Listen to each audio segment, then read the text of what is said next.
వారి జీవితం అంతా ఎలా తయారైందంటే చాలా చాలా చాలా అసహ్యంగాను దేవుని ఎదుట భయం లేని జీవితాన్ని జీవిస్తున్న రోజులలో యెషయా ప్రవక్త పరిచర్య చేస్తున్నాడు. మనం కూడా ఎలా పరిచర్య చేస్తుంటామంటే, మన పితరులు కూడా ఏ రీతిగా అయితే ఆ రోజులలో దేవుని భయం అనేది లేకుండా, లేదా దేవుని యొక్క సారూప్యత లేని మనుషుల మధ్యలో, దేవుని చిత్తాన్ని కనుగొనని మనుషుల మధ్యలో యెషయా ఏ రీతిగా అయితే సేవ చేశాడో, దేవుడు కూడా నిన్ను అటువంటి వారి ఎదుటే ఉంచాడన్న విషయాన్ని మొదట నువ్వు గుర్తించాలి. దేవుడు ఎప్పుడు కూడా అందరి ఎదుట బాహాటంగా ఆర్భాటంగా ఉన్న వ్యక్తుల కోసం ఎప్పుడూ కదలడు. హల్లెలూయా. దేవుని యొక్క చలనము లేదా దేవుని యొక్క ఉనికి, దేవుని యొక్క స్పర్శ ఎలా ఉంటుందంటే, ఎవరు దీనులై నలిగిన హృదయం గలవారై ఆయన మాట విని వణుకుచుంటారో అట్టి వారినే ఈ రాత్రి దేవుడు దృష్టిస్తుంటాడు. స్తోత్రం చెప్పండి గట్టిగా. దీన మనసు కలిగిన వారి యొద్ద నివసించడానికి ఇష్టపడుతున్నాడు. అప్పటికే ఇశ్రాయేలు అందరూ భయంకరంగా దేవుని ఎదుట భయం లేకుండా సేవకునికి, సంఘానికి, సమాజానికి విరోధంగా బ్రతుకుతుంటే, ఒక్క యెషయా ప్రవక్త మాత్రం దేవుని కోసం ఒక ప్రవక్తగా బ్రతుకుతున్నాడు. ఈ రాత్రి పరిశుద్ధాత్మ దేవుడు నిన్ను కూడా ఇటువంటి కోణంలోనే లేదా ఇటువంటి సందర్భంలోనే నిన్ను ఒక సేవకుడుగా దేవుడు పెట్టాడనే విషయాన్ని మొదట నువ్వు గ్రహించాలి. దేవుడు అందరి ఎదుట లేదా భక్తి కలిగిన వారి ఎదుట నిన్ను పెట్టడం పెద్ద విషయం కాదు. దేవుడు ఎప్పుడు కూడా భక్తిహీనుల ఎదుట దేవుడు ఒక భక్తి పరుని ఉంచుతాడు. రోషము లేని వారి ఎదుట ఒక రోషము కలిగిన వారిని ఉంచుతాడు. చావలేని వారి ఎదుట సేవను దేవుడిస్తాడు. దేవుని ప్రణాళిక అంత గొప్పది అన్న విషయం మీకు స్పష్టంగా చెప్తున్నా. మీరు ఒకసారి నలుగురు, మీ 5 మంది ఇటుపక్క వచ్చేస్తున్నాయి, మిమ్మల్ని అన్కంట్రోల్గా చూసి మనల్ని మారాలంటే కష్టం అవుతుంది. క్షమించండి. ఈ ఒక్కరోజు లేదా మీరు ఇటువైపు వచ్చేసినా కూడా స్పీకర్లు కాబట్టి కొంచెం ముందుకు వచ్చేసి మంచిది. క్షమించండి, డిస్టర్బ్ చేయాలన్న నా ఉద్దేశం కాదు. ఎందుకంటే I turn to my compact to and second way I will be replica అంటే మళ్ళీ మీ వైపు నేను చూడాల్సి వస్తుంది. క్షమించండి. దేవుని యొక్క వాక్యం చెప్తుంది ఇశ్రాయేల్ అందరూ కూడా దేవునికి విరోధంగా పరిగెడుతుంటే ఒక్క యెషయా ప్రవక్త మాత్రమే దేవునికి అనుకూలంగా బ్రతకడం ప్రారంభించాడు. ఈ రాత్రి దేవుడు ఎప్పుడు కూడా ఎవరి కొరకు ఎదురు చూస్తాడంటే, దీన మనస్సు కలిగిన వారి కొరకు ఎదురు చూస్తాడు. హల్లెలూయా. దేవుడు ఎవరి కొరకు ఎదురు చూస్తాడంటే, దీన మనస్సు కలిగిన వారి కొరకే ఎదురు చూస్తాడు. ఇప్పుడు యెషయా ప్రవక్త చెప్తున్నాడు, బంధింపబడిన వారితో బయటకు రండి. బంధింపబడిన వారు కనబడుతున్నారు యెషయా ప్రవక్త ముందు. ఈ రాత్రి నీవు పరిచయం చేస్తున్న ప్రదేశంలో చాలా మంది బంధించబడిన వారు నీ కళ్ళ ముందు ఉన్నారు. చాలా మంది బంధించబడిన వారు నీ కళ్ళ ముందే ఉన్నారు. సాతానుడు బంధించిన వాళ్ళు కొంతమంది, శరీర సంబంధమైన క్రియల చేత బంధించబడిన వారు కొంతమంది, వ్యక్తిగతంగా దేవునికి హృదయాన్ని ఇవ్వకుండా బంధించబడిన వారు మరికొంతమంది, రహస్య పాపాలలో బంధించబడిన వారు మరికొంతమంది, రకరకాల ప్రజలు ఈ రాత్రి ఇక్కడ లేకపోలేదు. కానీ దేవుని వాక్యం చెప్తుంది, నువ్వు ఎక్కడో బంధించబడ్డావు. నువ్వు ఏ విషయంలోనూ నువ్వు బంధించబడ్డావు. నువ్వు పైకి బాగున్నావు, స్వతంత్రుడన్న మాటే కానీ నిజంగా నీ ఆత్మలో ఎక్కడో నువ్వు బంధించబడ్డావన్న విషయాన్ని దేవుడు మరలా నీతో సూటిగా చెప్తున్నాడు.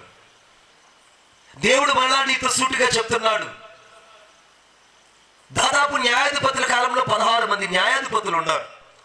ఆ 16 మంది న్యాయాధిపతులలో సంసోను ఒకరు.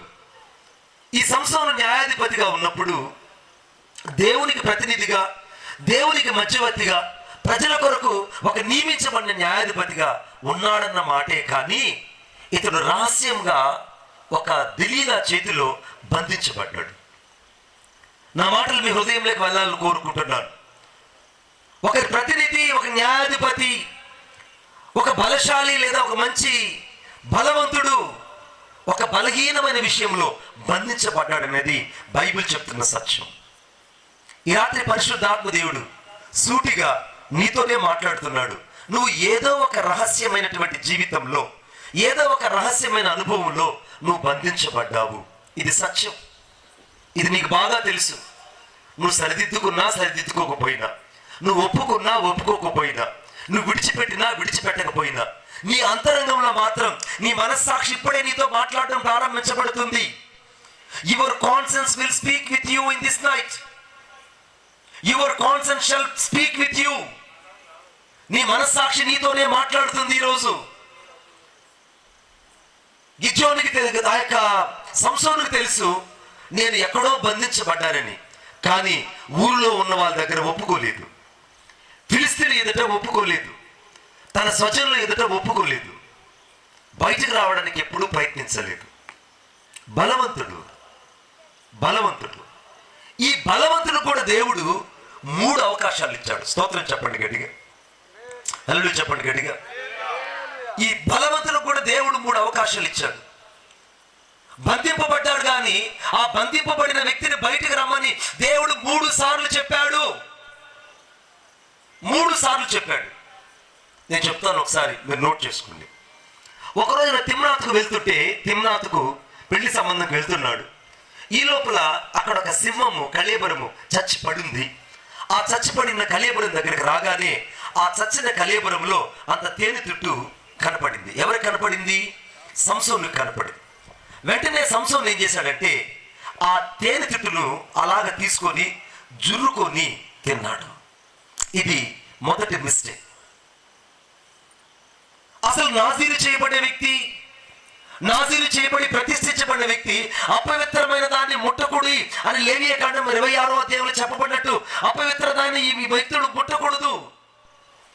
ఇతడు బలవంతుడు, అపవిత్రమైన దాన్ని ముట్టకూడదు, కళేబరాన్ని అసలు తాకకూడదు. నాజీరు చేయబడిన వ్యక్తి కళేబరాన్ని తాకకూడదు. కానీ ఈ వ్యక్తి కళేబరమును తాకాడు, మృతమైన దాన్ని లోనించి ఆ తేనె తీసుకొని తిన్నాడు. దేవుడు మొదటి ఎగ్జంప్షన్ చూసి చూన్నట్టుగా ముఖమలా దాటేసుకొని పక్కకి వెళ్ళాడు. హల్లెలూయా చెప్తాం గట్టిగా. వాక్యం ఏం చెప్తుంది? ఆజ్ఞాతిక్రమే పాపం, ఆజ్ఞాతిక్రమే పాపం. ఇతడు ఆ యొక్క మృతమైన దానిని, ఆ కళేబరాన్ని తాకకూడదు, అయినా ఇతడు తాకాడు. కానీ దేవుడు ఎందుకో ఆయన ప్రేమను బట్టి ఒక ఎగ్జంప్షన్ సంసోనికి ఇచ్చినట్టే ఈ రాత్రి దేవుడు అనేక సార్లు ఒక ఎగ్జంప్షన్ నీకు ఇస్తూనే వచ్చాడు. ఎగ్జంప్షన్ ఇస్తూనే వచ్చాడు. రెండవసారి తిమ్నాతుకు వెళ్ళాడు. తిమ్నాతులో మంచి బలమైనటువంటి కార్యాలు చేశాడు. కొంతమంది ఫిలిస్తీన్లు చంపాడు. ఆ రాత్రి తిరిగి వచ్చేటప్పుడు ఓ పెద్ద విందులో, ఆ విందు పార్టీలో సంసోను చేరాడు. అన్యుల మధ్యలో సాంగత్యం చేయకూడదు, కానీ అన్యులతో కూడా నాజీరు చేయబడిన వ్యక్తి సాంగత్యం చేశాడు. దేవుడు చూసి మనసు నొచ్చుకున్నాడట. దేవుడు మనసు నొచ్చుకున్నాడు సంసోను గూర్చి. ఈ రాత్రి నీ సహవాసం దేవునితో ఉండాలి, కానీ అన్యులతో ఉన్నది. నీ సహవాసం దేవునితో ఉండాలి, లోకముతో ఉంది. నీ సహవాసం దేవుని వాక్యంలో ఉండాలి, కానీ ఇంకా నీకు లోకంతో, లోక ఆశలతో నీ సహవాసం విడిచిపెట్టట్లేదు. ఎక్కడో నువ్వు బంధించబడ్డా అనే విషయం నీకు తెలిసినా నీ హృదయాన్ని కఠినపరుచుకుంటున్నావు. నిన్నే ఈ వాక్యం ఎవరి కోసమో కాదు, సూటిగా నీ కోసమే. Especially God is speaking with you in this night. ఈ వాక్యం నీ కొరకే. ఆ రాత్రి ఆ యొక్క విందులో అందరూ తాగుతుంటే ద్రాక్ష రసాన్ని తీసుకొని సంసోను త్రాగాడు. ద్రాక్ష రసాన్ని తీసుకొని త్రాగాడు. ఇంగ్లీష్లో రాయబడింది హి పుట్ ఆన్ దిస్ వైన్ తాగాడు. ఒక నాజీరు చేయబడిన వ్యక్తి, ఒక ప్రతిష్ఠించబడిన వ్యక్తి, దేవుని కోసం తాను అప్పగించుకున్న వ్యక్తి తన జీవిత కాలంలో ఎప్పుడు కూడా మధుపానం లేదా అక్కడ పానీయం చేయకూడదు. ఎప్పుడు కూడా తను ఆ యొక్క మద్యాన్ని లేదా ఆ ద్రాక్ష రసాన్ని తాకకూడదు. కానీ నాజీరు చేయబడిన వ్యక్తి దేవునికి వ్యతిరేకంగా, దేవునికి భిన్నంగా, దేవునికి అవిధేయత కలిగి పాపం చేశాడు. బంధించబడుతున్నాడు, కానీ బలవంతుడు అనుకున్నాడు. నీ జీవితంలో ఏదో నిన్ను వెంబడిస్తుంది, కానీ దాని నుంచి నువ్వు బయటకు రాలేక, ఆ చెరలో నుంచి నువ్వు తప్పించబడలేక, ఆ చెరలో నుంచి విమోచన కలగలేక చాలాసార్లు బయటకు రాలేకపోతున్నావు కదూ. చాలాసార్లు విడిపించబడాలనేటువంటి ఆలోచన నీ అంతరంగంలో కలగట్లేదు కదూ. చాలాసార్లు దేవుని భయం నేను వెంటాడుతున్నా, దేవుని ప్రేమ నేను వెంటాడుతున్నా, దేవుని స్వరం నేను వెంటాడుతున్నా. చాలాసార్లు ఆ స్వరానికి అవిధేయత చూపిస్తున్నావు కదూ. బంధింపబడిన వారిని ఈ రాత్రి బయటకు రమ్మని దేవుడు ప్రేమతో చెప్తున్నాడు.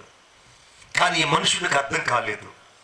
రెండవసారి కూడా ఆ మద్యాన్ని తాగినప్పుడు దేవుడే స్వయంగా ఈ మనుషునికి సెకండ్ ఎగ్జంప్షన్ ఇచ్చాడు. ఎన్నో అవకాశం ఇచ్చాడు? సెకండ్ ఎగ్జంప్షన్, రెండవ అవకాశాన్ని ఇచ్చాడు. మూడోది న్యాయాధిపతులన్నీ జరిగిపోతున్నాడు, మంచిగా పరిపాలన చేస్తున్నాడు, బలవంతుడుగా ఉన్నాడు, పేరు ప్రఖ్యాత కలిగిన వాడు ఉన్నాడు, చాలా అద్భుతంగా ఉన్నాడు. కానీ ఒక రోజున తన జీవితంలో ఏది జరగకూడదో అదే మూడోసారి జరిగింది.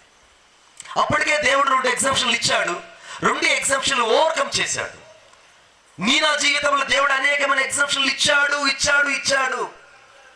మణిబాబన్న, ఈ వర్తమానం నా కోసం కాదన్నా, నేను చాలా బలవంతుణ్ణి అని అనుకుంటున్నావు. కానీ వాక్యం ఏం చెప్తుందంటే, మొదటి యోహాను రాసినటువంటి పత్రిక దయచేసి బైబిల్ చదవాలని నేను కోరుకుంటున్నాను. 1వ అధ్యాయము 8వ వచనం. మనము పాపము లేని వారమని చెప్పుకుని ఎడల మనలను మనమే మోసపుచ్చుకుందుము, మరియు మనలో సత్యం ఉండదు. మనము పాపము లేని వారమని చెప్పుకుని ఎడల మనల్ని మనమే మోసపుచ్చుకుంటాము. ఈ రాత్రి నేను ఏ పాపం ఎరగనయ్యా, ఏ పాపం నాకు తెలియదు, నేను నీతిమంతుడిని, నేను నీతిమంతురాలని నువ్వు అనుకోవచ్చేమో, కానీ వాక్యం ఏం చెప్తుందంటే, మనం పాపము లేని వారమని చెప్పుకున్న ఎడల మనల్ని మనమే మోసపుచ్చుకుంటున్నావు. నీకు నీవే ఈరోజు మోసపుచ్చుకుంటున్నావు. ఈ వాక్యం నాది కాదు, నాకు సంబంధించింది కాదని ఎప్పుడైతే నువ్వు అనుకుంటున్నావో నీకు నీవే మోసపుచ్చుకోవడం ప్రారంభిస్తున్నావు. నిన్నెవరో వచ్చి మోసపుచ్చట్లేదు. నువ్వు మోసపుచ్చుకోవడానికి 2 బలమైన కారణాలు ఉంటాయి. 1, వాక్యం విననీయకుండా, హృదయంలోకి వెళ్ళనీయకుండా మొదట నువ్వు కఠినపరచబడతావు. 2, లోపల మనస్సాక్షి నీతో పదే మాట్లాడుతున్న మనస్సాక్షిని కూడా గొంతు పట్టి నొక్కి చంపేస్తుంటావు. ఈ 2 చేసేట వాడికి మోసపుచ్చేతనం ఎక్కువ ఉంటుంది. మోసపుచ్చేతనం ఎవరిలో కనబడుతుందంటే, వాక్యం హెచ్చరిస్తున్నా, వాక్యం బోధిస్తున్నా, వాక్యానికి లోపడకుండా కఠినపరచబడతాడు. అతడు మోసగించబడతాడు. రెండవదిగా వాక్యం అతన్ని మనస్సాక్షి ద్వారా హెచ్చరిస్తున్నా, మనస్సాక్షిని సైతము గొంతు నొక్కి చంపేస్తాడు. ఈ 2 వ్యక్తులు, ఈ 2 రకాల స్వభావం కలిగిన వాళ్ళే మోసపుచ్చబడుతుంటారు. దేవుని యొక్క వాక్యం చెప్తుంది, 3వ అవకాశం సంసోనికి దేవుడు ఇచ్చాడు. ఎటువంటి అవకాశం అంటే, ఇంకొద్దిసేపటికి ఫిలిస్తీయులు వస్తారు. ఇప్పుడు సంసోను చేతిలో బలం ఉన్నది. సంసోను తన బలాన్నంతా కూడా ఒక్కసారి విరజిమ్మితే శత్రువులందరూ పారిపోతారు, చచ్చిపోతారు. అటువంటి వ్యక్తి తన బలాన్ని ఢిల్లీలాకి చెప్పి ఆ రాత్రి ఢిల్లీలో ఒలిలో తలపెట్టుకొని గాఢ నిద్రపోయినప్పుడు ఆమె ఒక మంగళ కత్తిని తీసుకొని ఆ యొక్క నాజీరు చేయబడిన సంసోను యొక్క తలంతా కూడా కత్తిరించేసింది. అసలు నాజీరు చేయబడిన వ్యక్తి అపవిత్రమైన స్థానాలకు వెళ్ళకూడదు, అపవిత్రమైన జీవితాన్ని జీవించకూడదు. కానీ ఇక్కడ సంసోను దానికి వ్యతిరేకంగా బ్రతికాడు. దేవుడు బంధింపబడ్డావు అనే విషయం నీకు అర్థమవుతుందా? ఏది దేవుడు నీతో చెప్తున్నాడో దానికి నీవు భిన్నంగా చేస్తున్నావు. ఇప్పుడు ఢిల్లీలో ఒడిలో తలపెట్టుకున్నాడు, గాఢ నిద్రపోతున్నాడు. అంతకంటే ఎక్కువగా నాజీరు చేయబడి జీవితకాలం మంగళ కత్తి తన యొక్క తల మీదకు రాకూడదు. అలా వస్తే యెహోవా దేవునితో ఉన్న నిబంధన ఈ మనుషుడు కోల్పోతాడు. యెహోవా దేవునితో ఉన్న నిబంధన ఈ మనుషుడు కోల్పోతాడు. కానీ మనుషుడు ఆ నిబంధన తెలిసినా, దేవుని గురించినటువంటి వాక్యం ఇతనికి సంపూర్తిగా తెలిసినా, న్యాయాధిపతిని బలవంతుని అనుకొని ఆ మాటను మర్చిపోయాడు. ఈ రాత్రి దేవుని వాక్యము 2 అంచులు కలిగిన ఖడ్గం. వాక్యం బోధిస్తున్న నాకు, వాక్యం వింటున్న నీకు ఒకే వాక్యం. ఆ వాక్యమే కృపాసత్య సంపూర్ణుడుగా ఈ రాత్రి మన మధ్య నివసిస్తున్నాడు. ఆయన పేరు నజరేయుడైన యేసుక్రీస్తు ప్రభు. కొట్టు చప్పట్లు గట్టిగా. ఆయన పేరు నజరేయుడైన యేసుక్రీస్తు ప్రభు. ఇప్పుడు ఈ మంగళ కత్తి ఇతని యొక్క తల వెంట్రుకలన్నీ కట్ చేయబడ్డాయి, తల వెంట్రుకలు గొలిగించబడ్డాయి. కొద్దిసేపటికి ఫిలిస్తీయులు వచ్చారు. ఇక నాలో శక్తి ఉన్నదని వెరజమ్మగలను అనుకున్నాడు. కానీ ఎంత ప్రయత్నించినా అతని చేతులకు వేయబడిన సంకెళ్ళు, క్రొత్త తాళ్ళు తెంచుకోలేక బంధించబడి ఫిలిస్తీయుల చెరలో వేయబడ్డాడు. ఇది బంధించబడిన జీవితం. బంధించబడిన జీవితం ఎలా ఉందంటే, లోపల అభిషేకం ఉందనుకున్నాడు కానీ లేదు. ఎప్పుడో నిన్ను దేవుడు 3 సార్లు హెచ్చరించినప్పుడు నీవు ఎగ్జంప్షన్ ఇచ్చాడు దేవుడు నీకు. ఈ రాత్రి చాలా సార్లు దేవుడు నీకు ఎగ్జంప్షన్ ఇచ్చుకుంటూ వచ్చాడు. కానీ దేవుని యొక్క ఎగ్జంప్షన్ ని, దేవుని యొక్క ప్రేమను నువ్వు తృణీకరిస్తూ బ్రతికావు. ఆ బ్రతుకు నేను ఎక్కడ నడిపించిందంటే చివరకు బంధించబడిన అనుభవంలోకి వెళ్ళిపోయావు. ఇప్పుడు ఫిలిస్తీయుల మధ్యలో ఒక బానిసగా బ్రతుకుతూ, ఫిలిస్తీయుల మధ్యలో తాను చెరగొన్న వ్యక్తిగా బ్రతుకుతూ, తనతో పాటు ఇశ్రాయేల్ అందరినీ అదే ఫిలిస్తీయుల దేశంలో బానిసలుగా తరిమేశాడండి ఒక్క వ్యక్తి. నేను ప్రారంభంలో ఒక మాట చెప్పాను, నీ చుట్టూ ఉన్న వాళ్ళందరూ రోషం లేని వారు ఉండొచ్చు, కానీ నువ్వు ఒక్కరమే రోషం కలిగిన వ్యక్తి అయి ఉంటావు. నీ చుట్టూ ఉన్న వాళ్ళందరూ కూడా భక్తి లేని వ్యక్తులు అయి ఉండొచ్చు, కానీ నీ ఒక్కడవే భక్తి కలిగిన ఉంటావు. ఎందుకలా దేవుడు నిన్ను పుడతాడంటే, నిన్ను తన కొరకై ఒక నిబంధన స్వాస్థ్యంగా ఉంచుకోవాలన్నది ఆయన ప్రణాళిక. స్తోత్రం చెప్పండి గట్టిగా, ఇంకా గట్టిగా చెప్పండి. యేసు రక్తమే జయం. గట్టిగా చెప్పండి. దేవుని యొక్క నిబంధన ఏంటంటే నిన్ను ఆయన స్వాస్థ్యంగా మలుచుకోవాలని. కానీ నీకు అది అర్థం కావట్లేదు. You shall not be understanding what God has purpose about of you. నీ పట్ల దేవునికున్న తలంపును, దేవునికున్న చిత్తాన్ని, దేవునికున్న మనస్కరణను అర్థం చేసుకోలేకపోతున్నావు. మనస్కరణ అనే మాటకు అర్థం ఏంటంటే దేవుడు నీ పట్ల కలిగిన గొప్ప ప్రణాళిక. Such a great plan about of you. ఈ రాత్రి దేవుని యొక్క వాక్యం చెప్తుంది, బంధించబడినటువంటి సంసోను ఒక్కడే ఇప్పుడు ఫిలిస్తీన్ల దేశంలో లేడు. బంధించబడిన సంసోను ఒక్కడే గానుగా ఆ యొక్క గానుగ తిప్పట్లేదు. అతనితో పాటు ఇశ్రాయేల్ అందరూ కూడా ఆ యొక్క ఫిలిస్తీన్ల దేశంలోకి బానిసలుగా అమ్మివేయబడ్డారు. పైపెచ్చు ఆ దాగోను గుడిలో అందరూ బలులకు సిద్ధపరచబడ్డారు. మూడవదిగా ఇశ్రాయేలు యవన స్త్రీలందరూ కూడా చెరపబడి ఫిలిస్తీన్ల చేతిలో మానాలు ప్రాణాలు పోగొట్టుకొని జీవోత్సవంలాగా బతుకుతున్నారు. ఇంతమందికి చావుకు ఒక్క వ్యక్తి కారణం. నీ వల్ల బాగుపడాలన్నా, నీ ఊరు బాగుపడాలన్నా అది నీ వల్లనే జరుగుతుంది. ఒకవేళ నీ ఊరు పాడైపోవాలన్నా నీ వల్లే జరుగుతుంది. నీ ఇల్లు బాగుపడాలన్నా నీ వల్లే జరుగుతుంది. నీ ఇల్లు పాడవాలన్నా నీ వల్లే జరుగుతుంది. ఆప్షన్ నీ చేతిలోనే ఉంటుంది. అందుకే దేవుని యొక్క వాక్యంలో రాయబడింది, సామెతల గ్రంథం 6:2 నీ నోటి మాట వలన నువ్వు చిక్కబడి ఉన్నావు. నీ నోటి మాట నిన్ను చాలా సార్లు పట్టుకున్నది. నీ నోటి మాటే చాలా సార్లు దేవునికి నిన్ను దూరం చేసింది, దేవుని ప్రేమకు దూరం చేసింది, దేవుని యొక్క వాగ్దానాన్ని చాలా సార్లు విస్మరించబడేటట్టు చేసింది.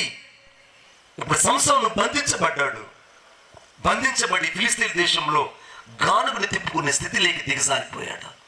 ఒక న్యాయాధిపతి, ఒక బలవంతుడు, ఒక శూరుడు బలహీనుడుగా మారడానికి దేవుడు ఒక్కరోజే తోసేసేయలేదు బిడ్డ. నా దేవుడు ప్రేమ కలిగిన దేవుడు. నీకు కూడా ఈ రాత్రి ప్రేమతో దేవుడు చెప్తున్నాడు, బిడ్డ నీ గురించి దేవుడు ఎందుకు ఎగ్జంప్షన్ ఇచ్చి నేను నడిపిస్తున్నాడో తెలుసా? ఇంకైనా నువ్వు మారు మనసు పొందుతావని, ఇంకైనా నీ జీవితం అలా చేదైన వేరులు బయటకు పెకిలిస్తావని, ఇంకా నీ అంతరంగంలో గూడు కట్టుకుని ఆ పాపపు స్వభావాన్ని పరిపూర్ణంగా ఒప్పుకొని యేసు రక్తంతో కడగబడతావని ఈ రాత్రి బంధించబడిన నిన్ను బయటకు రమ్మని పరిశుద్ధాత్మ దేవుడు హెచ్చరించి నీతో మాట్లాడుతున్నాడు. కొట్టు చప్పట్లు గట్టిగా. బంధింపబడిన నిన్ను హెచ్చరించి నిన్ను బయటకు రమ్మంటున్నాడు. ఆయన ప్రేమ గొప్పది. ఈ మనుషుడు ఆ గానుగు దగ్గర ఏడుస్తూ దేవుణ్ణి ఒక్క వరం అడిగాడు. ఏమన్నా తెలుసా? అయ్యా నాకు ఒక్క అవకాశం, Lord and shall give the one chance to me. ఒక్క అవకాశం నాకు ఇవ్వు. ఆ అవకాశం కూడా ఎలా ఉంటుందంటే నీ ప్రాణము కోల్పోయేదిగా ఉంటుంది బిడ్డ. అవకాశం తరువాత సంసోను అందరినీ చంపగలిగాడు, కానీ తాను కూడా బ్రతకలేకపోయాడు. సంసోను విరజిమ్ముకొని ఆ దాగోని యొక్క దేవత స్తంభాలను కూలద్రోగలిగాడు, కానీ తాను తిరిగి బతికి బయట రాలేకపోయాడు. అందరినీ చంపగలిగిన బలవంతుడుగా మిగిలిపోయాడు, కానీ తాను కనుగుడ్లు పెరగబడి కనుగుడ్లు బయటకు లాగివేయబడి ఒక గుడ్డివాడుగా, చెరపట్టబడిన వాడుగా, ఒక బానిసగా ఫిలిస్తీన్ దేశంలో చచ్చిపోయాడన్న విషయం ఎంతమందికి తెలుసు? ఈ రాత్రి నువ్వు బంధించబడ్డావు అంటే దేవుడు నిన్ను చంపడానికి కాదు బిడ్డ. బంధించబడ్డావంటే ఈ రాత్రి నువ్వు చంపడానికి కాదు. బంధించబడిన నిన్ను ఈ రాత్రి దేవుడు ప్రేమతో చెప్తున్నాడు, బయటకు రా. Come out from the bondages. నువ్వు ఎక్కడ బంధించబడ్డావో యవనస్తుడా, అక్కడి నుంచి బయటకు రా. నువ్వు ఎక్కడ నీ జీవితంలో బంధించబడ్డావో అనుభవాల నుంచి బయటకు రా. నువ్వు బయటకు ఎప్పుడైతే వస్తావో అప్పుడు నీ జీవితంలో దేవుని యొక్క ప్రణాళిక నీకు అర్థమవుతుంది. సంసోనుకి అర్థం కాలేదు కనుకనే బయటకు రాలేకపోయాడు. సంసోనుకి అర్థం కాలేదు కనుకనే బంధించబడిన, బయటకు రమ్మన్నా బయటకు రాలేకపోయాడు. ఆఖరికి ఫిలిస్తీయులందరినీ తన జీవిత కాలంలో ఎక్కువ మందిని చంపగలిగాడు కానీ, దాగోను దేవతను కోల్చగలిగాడు కానీ, తను బయటకు రాలేని పరిస్థితిలో వారి మధ్యలో తాను చనిపోయాడు. నా ప్రియమైనటువంటి దేవుని బిడ్డ, ఈ రాత్రి నా యేసయ్య నీతో సూటిగా మాట్లాడుతున్నాడు. బంధించబడ్డావన్నది ఎంత సత్యమో, నువ్వు ఎక్కడో దాచబడ్డావన్నది కూడా అంతే సత్యం. కాబట్టి బంధించబడిన నిన్ను బయటకు రమ్మని రాత్రి యేసయ్య ప్రేమ ఇక్కడి నుంచి నిన్ను బ్రతిమలాడి చెప్తుంది. గట్టిగా హల్లెలూయా చెప్తాం. ఇంకొకసారి గట్టిగా చెప్తాం. రెండవది దయచేసి చూడండి. బంధింపబడిన వారు అనగా, చదవండి యెషయా గ్రంథం 49 మధ్య భాగములు అనగా 8వ వచనం మధ్య భాగంలో, బయటికి రండి అని చీకటిలో ఉన్నవారితో అని రాయబడింది. రెండవది చీకటిలో ఉన్నవారు అని రాయబడింది. They are living in darkness. చీకటిలో నివసించే వాళ్ళు అని రాయబడింది. ఎవరి చీకటిలో నివసించే వాళ్ళు అని అంటే యేసుక్రీస్తు ప్రభు యొక్క కాలంలో కొంతమంది ప్రజలకు వెలుగే తెలియదట. అంటే దీపం వెలిగే వాళ్ళకి తెలియదు. జబూలూని, నఫ్తాలి, అర్థమైందా, ఆ సమరయ ఆ ప్రాంతాల్లో కూడా ఎలా ఉందంటే కఠినమైన చీకటి. శాతానుడు ఏలుతున్నటువంటి రోజులవి. ఆ ప్రజలలో భయంకరమైనటువంటి జీవపు వెలుగు లేదు. వారికి జీవమైన దేవుడు వారి జీవితాల్లో ప్రకాశించలేదు. ధర్మశాస్త్రం యెరూషలేము చుట్టూ ఉన్న జబూలూని, నఫ్తాలి దేశాలలో ఎక్కడ కూడా దేవుని మాట వినబడడం లేదు. యాజకులనే వాళ్ళు ఎక్కడ కూడా జబూలూని, నఫ్తాలి ప్రదేశాలకు వెళ్ళలేదు. సమరయ ప్రాంతాలకు వెళ్ళలేదు. ఆ చుట్టుపక్కల ఉన్న ప్రజలందరూ కూడా చీకట్లో కూర్చొని ఉన్నారు. రెండవదిగా మరణ ఛాయల్లో కూర్చొని ఉన్నారు. ఎందుకు దేవుడు బొడ్డువాని పాలెన్ని ఇంతగా ప్రేమించాడంటే, నేను చెప్పనా, ఈ ప్రాంతం పట్ల ఏదో ఒక అద్భుతమైన దేవుని మనస్సు ఇక్కడ ప్రజల్ని వెతుకుతుంది. స్తోత్రం చెప్పండి గట్టిగా. ఈరోజు కొద్ది మంది ఎక్కువ మంది అని నేను నా ప్రజల గురించి నేను మాట్లాడట్లేదు. ఇద్దరు వచ్చినా నీలాగనే చెప్పుంటా. కానీ దేవుని యొక్క ప్రేమ నేను బ్రతిమలాడుతుంది. నువ్వు చీకట్లో ఉన్నావు. You are living in darkness. నువ్వు చీకట్లో ఉన్నావని దేవుని వాక్యం చెప్తుంది. అందుకే ఒకసారి చూడండి, మొదటి యోహాను రాసినటువంటి సువార్త 1వ అధ్యాయం 2వ వచనం. ఆ జీవం మనుషులకు వెలుగై ఉండెను. అక్కడ చదవన్నయ్య. ఆ జీవము ప్రత్యక్షమాయను అమ్మా తండ్రి యొద్ద నుండి ఆ నిత్య జీవాన్ని మేము చూచి ఆ జీవమును గూర్చి సాక్ష్యం ఇచ్చుచు దానిని నీకు తెలియజేస్తున్నాము. చదవండి.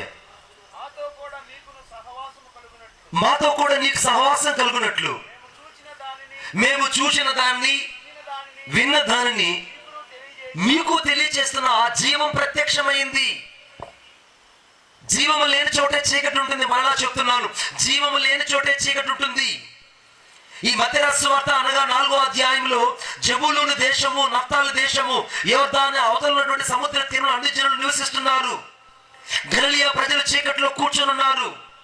మరణ ప్రదేశాల్లో, మరణ ఛాయల్లో ప్రజలు కుమిలిపోయి నలిగిపోతున్నారు. ఈ నఫ్తాలి దేశము, ఈ జబూలూను దేశం గురించి ఒక మాట నేను చెప్తాను, చాలా ఇంట్రెస్టింగ్ అనండి. జబూలూను దేశంలో అందరూ మంత్రగాళ్ళే. జబూలుని దేశము, జబూలుని. అందుకే యేసుక్రీస్తు ప్రభుని యోహాను రాసినటువంటి సువార్తలో నువ్వు బయలుజేబుల వలన దెయ్యములు వెళ్ళగొట్టుచున్నవాడు కావా అని అన్నారు. బయలుజేబులు, జబూలు, ఈ రెండు దేశాలు ఒకరే. ఇప్పుడు యేసుక్రీస్తు ప్రభుకి ఏ పేరు పెట్టారంటే నువ్వు బయలుజేబుల వల్ల దెయ్యములు వెళ్ళగొట్టుచున్నావు అంటే. జబూలు ఉన్న ప్రాంతములందరూ కూడా మంత్రగాళ్ళు, మంత్రశక్తులు ఉండేటివి. ఆ ప్రజలు దేవుణ్ణి నమ్మేవాళ్ళు కాదు. వారు భయంకరమైనటువంటి నరమాంసకు లేదా నరబలినిచ్చేటువంటి మనుషులుగా ఉన్నారు. ఆ ప్రాంత ప్రజలు ఎలా ఉన్నారంటే దేవుడు అంటే అసలు తెలియదు, ధర్మశాస్త్రం అంటే తెలియదు, యెహోవా దేవుడు ఒక్కరున్నారనే విషయం వాళ్ళకి అర్థం తెలియదు. అంతటి లోతైనటువంటి కఠినమైన ప్రజలు జబూలూని దేశంలో ఉన్నవాళ్ళు. ఒక దేశం అది. ఆ జబూలూని దేశంలో ఎక్కడ చూసిన మంత్రగాళ్ళు. ఆ మంత్రగాళ్ళల్లో ధర్మశాస్త్రంలో ఏమని రాయబడిందంటే నీ పిల్లలను అగ్నిగుండము దాటించకూడదు అని రాయబడింది. కానీ వీళ్ళ దేశంలో అగ్నిగుండమున్న పిల్లల్ని దాటించి ఆ పిల్లల్ని ఆ యొక్క దేవతకు బలిచ్చి చంపేసేవాళ్ళు. ఆ రక్తాన్ని వీళ్ళు జుర్రుకొని తాగేవాళ్ళట. ఆ రక్తపు బలి లేదా ఆ రక్తపు బలి ఆ ఊరంతా వాళ్ళు చల్లేవాళ్ళు. అందుకే జబూలూని దేశం అంతా కూడా భయంకరమైనటువంటి మంత్రగాళ్ళు, మంత్రశక్తుల చేత నింపబడి ఉంది. ఆ దేశమంతా కూడా భయంకరమైన చీకటితో నింపబడి ఉంది. ఆ దేశంలో ప్రజలు వెలుగు గురించి కానీ దేవుడి గురించి కానీ వాళ్ళు ఎన్నడూ వినలేదు. ఇప్పుడు ఆ యొక్క భయంకరమైనటువంటి మంత్రశక్తులు కలిగినటువంటి జబూలూని దేశానికి యేసుక్రీస్తు ప్రభు నడుచుకుంటూ వస్తూ ఉన్నాడు. కొట్టు చప్పట్లు గట్టిగా, యేసుక్రీస్తు ప్రభు నడుచుకుంటూ వస్తున్నాడు. ఇప్పుడు ఆయన ఎవరి కొరకు వచ్చాడంటే భయంకరమైన చీకట్లో నివసిస్తున్న ప్రజల కొరకు. ఈ రాత్రి చీకట్లో బంధించబడిన ప్రజలు కొంతమంది ఉన్నారు. దయ్యాల చేత పట్టి పీడించబడుతున్న వారు కొంతమంది ఉన్నారు. చాతబడి చెల్లంగి శక్తుల చేత బంధించబడిన వారు కొంతమంది ఉన్నారు. అపవిత్రత శక్తుల చేత వారు అనగా వాటి చేత లీడ్ చేయబడి వాటి చేత నడిపించబడే వాళ్ళు ఇక్కడ లేకపోలేదు. ఈ రాత్రి జబూలూను ప్రదేశంలో ఉన్నవాళ్ళు, నఫ్తాలి దేశంలో ఉన్నవాళ్ళు ఏ రీతిగా అయితే వెలుగును చూడలేకపోయారో ఈ రాత్రి చాలా మంది చీకట్లో నివసించిన వాళ్ళు వెలుగైన దేవుని చూడలేకపోతున్నారు. ఈ రాత్రి దేవుని ప్రేమ అన్యజనుల మీద నిలిచి ఉంది. చాలా మంది మా యొక్క ఊర్లో ఇంత కూటం జరుగుతుంటే వారు నిశ్చయితంగా కూర్చొని వింటున్నారు. అయితే దేవుడు నీతో మాట్లాడి రాత్రి సాక్షాత్ యేసుక్రీస్తు ప్రభు నీతో మాట్లాడి సమస్తాన్ని సంపాదించుకున్న నీవు, సమస్తాన్ని సమకూర్చుకున్న నీవు, సమస్తాన్ని నీ కొరకే కూడబెట్టుకున్న నీవు ఈ రాత్రి నీ ప్రాణం పోతే నీతో పాటు నీ ఆస్తి వస్తుందా? మంచాల మీద కూర్చొని, అరుగుల మీద కూర్చొని, ఇళ్ల వాకిళ్లలో కూర్చొని వింటున్నావు కదూ. నీతో దేవుడు అడుగుతున్నాడు, నువ్వు సంపాదించుకున్నవన్నీ, నువ్వు అనుకూర్చుకున్నవన్నీ, నువ్వు సమకూర్చుకున్నవన్నీ ఏ ఒక్కటైనా నీతో పాటు రాగలదా? అందుకే సాక్షాత్ యేసుక్రీస్తు ప్రభు అన్నాడు, ఓ వెర్రివాడా, ఈ రాత్రి దేవుడు నీ ప్రాణాన్ని తీసుకొని వెళ్తే నువ్వు సంపాదించిందంతా ఎవరి పాలవుతుంది? నువ్వు సంపాదించింది నీతో పాటు రాదు. నీ ఆస్తి నీతో పాటు రాదు. నువ్వు సంపాదించుకున్న ఇళ్ళు, వాకిళ్ళు, పొలము, భూమి, నగలు ఏవి నీతో పాటు రావు. ఏ ఒక్కటి కూడా నువ్వు తీసుకుని వెళ్ళలేవు. ఈ రాత్రి సర్వలోకమును సంపాదించుకొని నీ ప్రాణం పోగొట్టుకుంటే నీకేం ప్రయోజనం బిడ్డ? ఈ రాత్రి నీ ప్రాణం విలువైనది. కొంతమంది మత్తయి సువార్త చదువుతుంటారు, చూడండి ఒకసారి మత్తయి సువార్త. అందరూ బైబిల్ తీయాలని నేను కోరుకుంటున్నాను.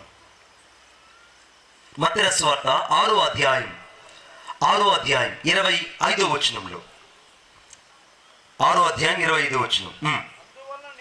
అందువలన నేను మీతో చెప్పున్నదేమనగా ఏమి తిందుమో ఏమి త్రాగుదుమో అని, మీ ప్రాణము గూర్చైనను ఏమి ధరించుకుందామని మీ దేహమును గూర్చైనను చింతించుకొని, ఆహారము కంటే ప్రాణము, వస్త్రము కంటే దేహము గొప్పవి కావా?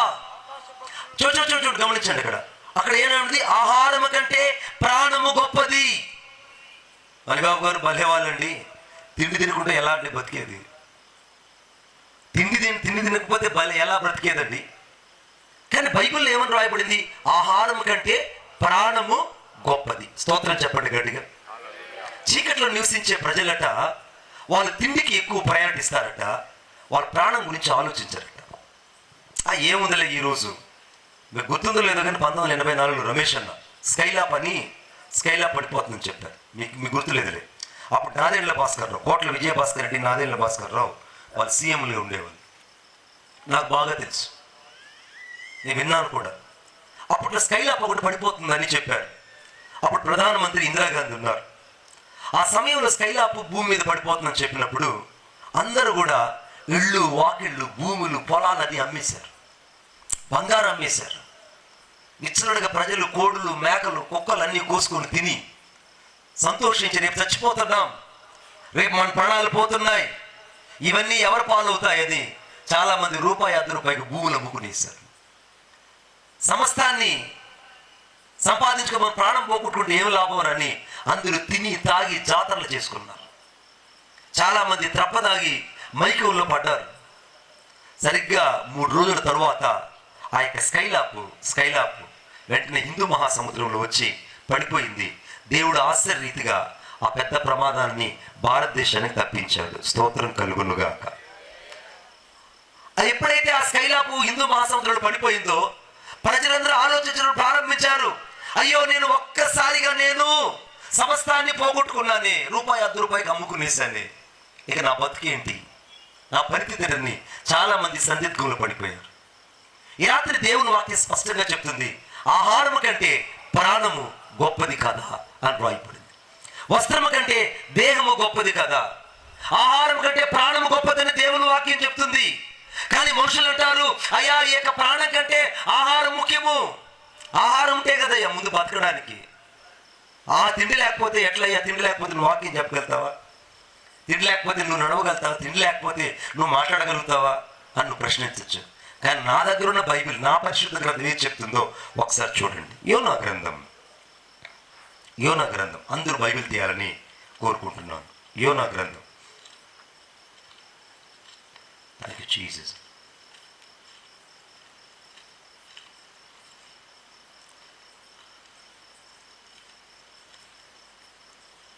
యోనా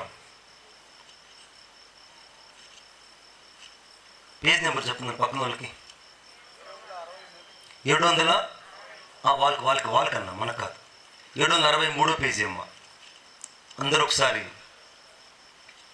763 పేజీలో ఒక మాట చదవండి ఒకసారి.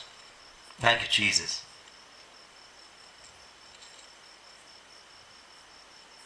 ఒకటో అధ్యాయము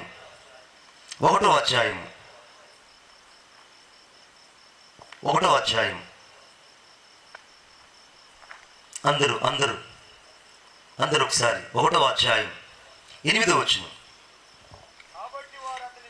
వారు అతన్ని చూచి ఎవరిని బట్టి ఈ కీడు మాకు సంభవించునో, నీ వ్యాపారం ఏమిటో, నువ్వు ఎక్కడి నుంచి వచ్చావో, నీ దేశమేదో, నీ జనమేదో చెప్పగా వారు అతనితో ఇట్లనెను. దేవునికి స్తోత్రం. ఇక్కడ ఏంటంటే ఒక మనుషుల్ని పట్టుకున్నారు. ఆ మనుషులతో అన్నారు, అయ్యా భయంకరమైన తుఫాను ఈ ఓడ మీదకి వచ్చింది, మేమందరం చనిపోవడానికి సిద్ధంగా ఉన్నాం, మా దేవతలు బట్టి ప్రార్థన చేస్తే ఆ చీటి నీ మీదకి వచ్చింది. ఇంతటికి నీ దేశం ఏంటయ్యా, నీ ఊరేంటయ్యా, నువ్వు ఎక్కడ బ్రతికినోడు, ఎక్కడ చచ్చినోడు అయ్యా, నీ గురించి మాకు చెప్పని ఒక అన్యులు ఒక ప్రవక్తను అడిగే స్థితిలోకి వచ్చిందండి. ఒక అన్యులు ఒక ప్రవక్తను అడిగే స్థితికి వచ్చారు. ఆ ప్రవక్త అంటున్నాడు, నేను ఒక హెబ్రీయుడును, హెబ్రీల దేవుడు ఉన్నవాడు అనువాడు, ఆ ఉన్నవాడు అనువాడు అనే సన్నిధిలో నుంచి నేను పారిపోతూ చీకటిలోకి పరిగెడుతున్నాను. ఇప్పుడు చీకటి ఎక్కడుందంటే తర్షీషులో ఉంది, వెలుగు ఎక్కడుందంటే నినేవాలో ఉంది.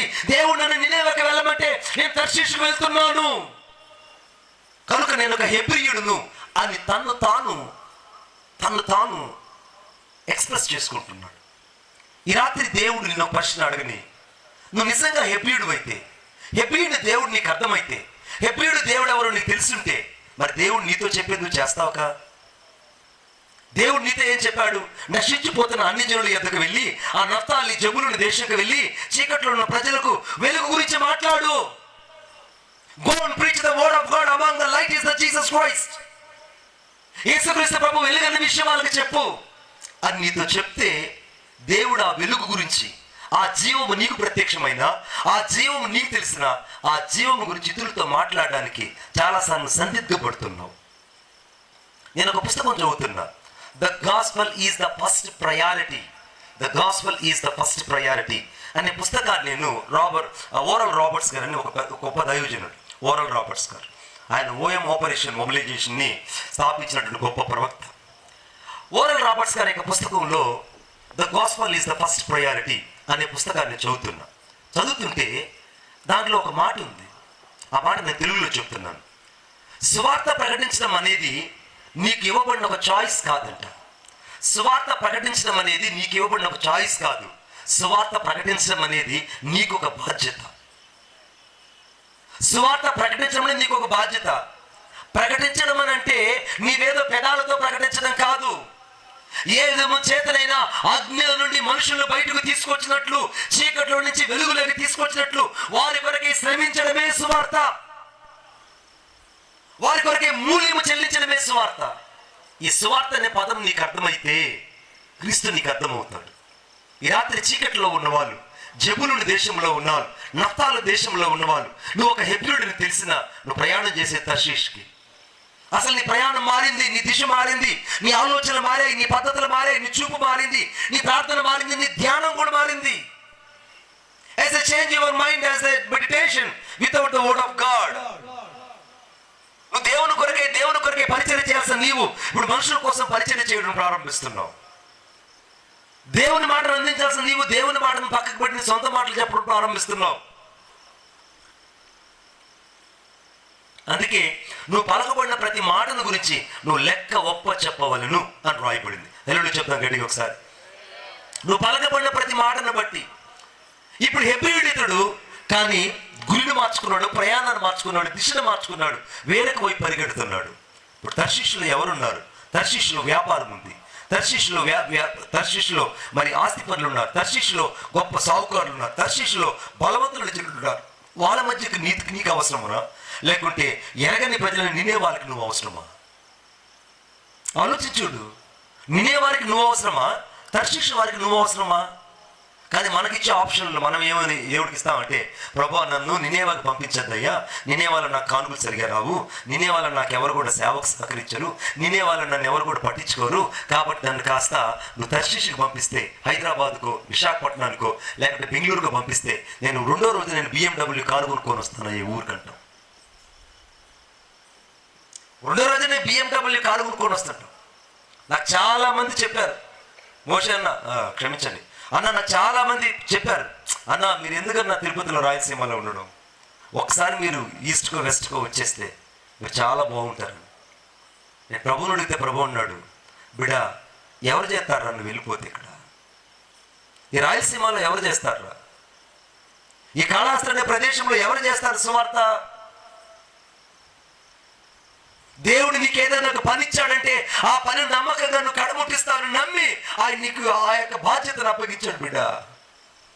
ఇప్పుడు దేవుడు నమ్మి ఈ మనుషుల్ని తర్షీషుకు పొమ్మని చెప్పలేదు, కానీ నినే ఒక వెళ్ళమంటే తర్షీషుకు ప్రయాణం చేస్తున్నాడు. తర్షీషులో ఇప్పుడు ప్రజలు ఎక్కడున్నారు? ప్రజలు ఉండేది నినేవాళ్ళు. నినేవా వాళ్ళకి సువార్త అవసరం. కటిక చీకట్లో బంధించబడిన వారికి నీ ద్వారా సువార్త అవసరం. కానీ నీ రూపం మారింది, నీ ప్రవర్తన మారింది, నీ ఆలోచన మారింది, నీ దిశ మారింది, నీ ప్రయాణం మారింది, నీ పద్ధతులు కూడా మారాయి.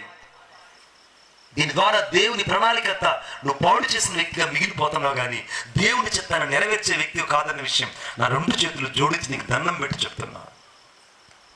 నా 2 చేతులు నీకు దండం పెట్టి చెప్తున్నా బిడ్డ, నీ ప్రయాణము నినేవా వైపుకు బిడ్డ. ఇప్పుడు నినేవా వైపుకి వెళ్తున్నారు. ఏం జరిగిందో చూడండి. ఎక్కడ ఆపా నేను? ఆహారము కంటే ప్రాణము గొప్పది కాదా అనే దగ్గర నేను ఆపా. చదవండి. యోనా గ్రంథం 1వ అధ్యాయం 4వ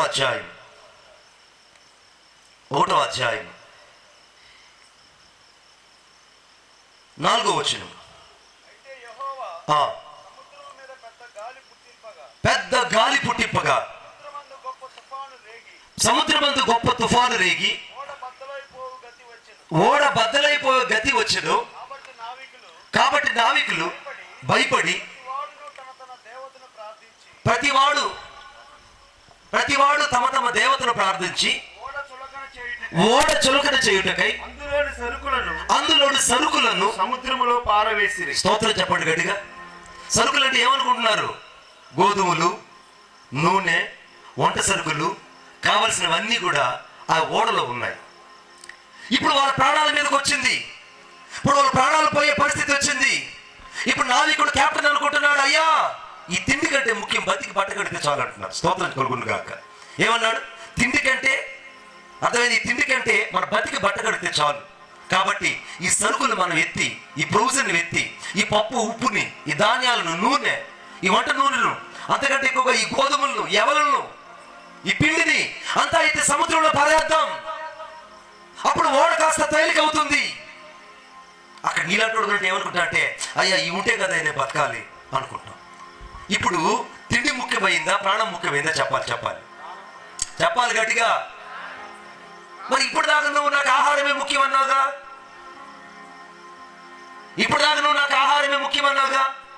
అందుకే మత్తయి సువార్త 4వ వచనంలో మనుషుడు రొట్టె వల్ల మాత్రం కాదు కానీ దేవుని నోటి నుండి వచ్చే ప్రతి మాట వలన జీవించును.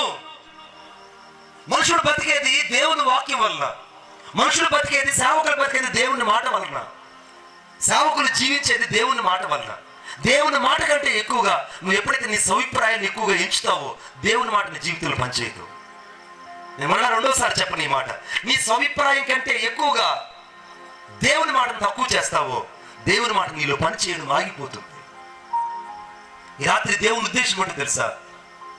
తమ చేతులారా ఆ సరుకుల్లోని తీసుకొచ్చి, ఆ ప్రొవిజన్ తీసుకొచ్చి సముద్రంలో పోసేస్తుంటే అందరూ అన్నారు, పోసేయండి మనం బతికితే చాలనుకున్నాం. కొట్టండి చప్పట్లు గట్టిగా, ఇంకా గట్టిగా.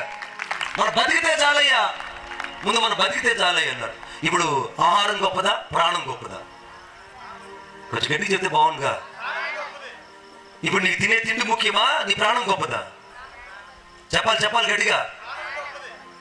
రెండో విషయం చెప్తాను. అపోస్తుల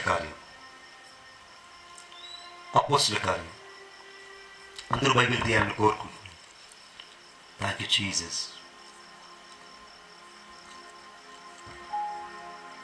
రేపు ఎక్కడన్నా ఒక పోడియం తెచ్చిపెట్టినా, 27వ అధ్యాయం. అహరోనన్న ఎక్కడన్నా పోడియం తెచ్చిపెట్టు. 27వ అధ్యాయం. వారు ఇటలీకి వెళ్తున్నప్పుడు పెద్ద తుఫాన్ వచ్చింది. ఆ తుఫాన్లో సాక్షాత్తు అపోస్తులుడి పౌలు కూడా ఆ తుఫాను ఓడలో ఉన్నాడు. ఇప్పుడు తుఫాను మధ్యధరా సముద్రంలో ప్రయాణం చేసి వెళ్తుంది. ఉన్నట్టుకుంటే తుఫాను మీద గట్టిగా తుఫాను వచ్చేసింది. చూద్దాం ఒకసారి గట్టిగా. 17వ వచనం.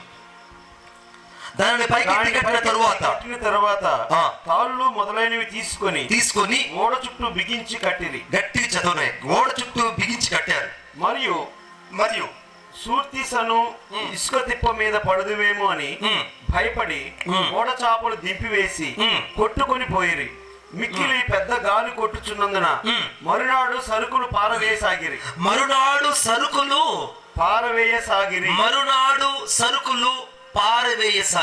మూడవ దినం మరునాడు, రెండవ రోజునే వాళ్ళకి అర్థమైపోయింది, ఇసుక తిప్పల మీదకి వెళ్ళి పడిపోతామేమో, లేకుంటే అక్క ద్వీపం మెలితే ద్వీపంలోకి వెళ్ళిపోతుందేమో, దిక్చూచి పనిచేసిన ప్రదేశంలోకి మా ఓడ వెళ్ళిపోతుందేమో అని గడగడ భయపడిపోతున్నారు.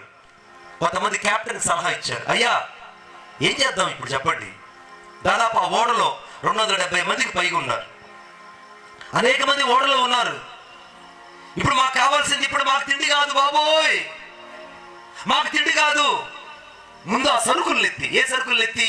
ఆ ప్రొవిజన్, ఆ వంట సరుకులను, ఆ తిండిని, అర్థమైందా, ఆ ఇస్తరాలను, అవన్నీ ఎత్తి సముద్రంలో పడేసి ఈ ఓడ కాస్త తేలిక చేయండి అయ్యా. ప్రాణాలుంటే చాలయ్యా, ఆహారం లేకుంటే పోతుంది. ఇప్పుడు చీకట్లో ఉన్న మనుషులకు దేవుని వాక్యం అవసరమా, లేదంటే దేవుని వాక్యం లేని కల్పిత కథలు అవసరమా? సరిగ్గా ఇదే నువ్వు ఆలోచించాలి. తరువాత ఏం జరిగిందో చూడండి. 3వ దినమందు తమ చేతులారా ఓడ సామగ్రిని పారవేసి కొన్ని దినములైన తరువాత నక్షత్రములను కనబడక పెద్ద గాలి మా మీద కొట్టినందున ప్రాణములతో తప్పించుకుందామన్న ఆశ బొత్తిగా పోయెను. 3వ రోజున తమ చేతులారా ఆ యొక్క ప్రొవిజన్ని, ఆ వంట సరుకుల్ని, నూనెను, అక్కడ ఉన్నటువంటి సమస్తాన్ని తీసుకెళ్ళి సముద్రంలో పడేసేసి వాళ్ళు ఏమన్నారంటే, ఇక బతికితే చాలయ్యా, మాకు ఆహారం వద్దు, మా ప్రాణాలు చాలా విలువైనవి అన్నారు. హల్లెలూయా చెప్పండి గట్టిగా, గట్టిగా చెప్పండి. ఇప్పుడు ఏది ముఖ్యము? ఏది ముఖ్యము? ఆహారం ముఖ్యమా, ప్రాణం ముఖ్యమా? ప్రాణం ముఖ్యము. అందుకే వెర్రివాడ ఈ రాత్రి దేవుణ్ణి ప్రాణం అడుగుతున్నాడు. ఇప్పుడు జబూలూను నప్తాలి దేశంలో ప్రజలు కటిక చీకట్లో ఉన్నారు. ఆ కటిక చీకట్లో ఉన్న ప్రజలకు వెలుగు కావాలి. ఆ వెలుగు ఏమనంటే యేసుక్రీస్తు ప్రభు. వాళ్ళు అప్పుడు దాకా తన ప్రాణాల మీద ఆశ పెట్టుకొని ఆ మంత్రశక్తిలో గొప్ప అనుకున్నారు. నప్తాలి దేశస్తులు ఆ బలే మా జీవితంలో ఆధారం అనుకున్నారు.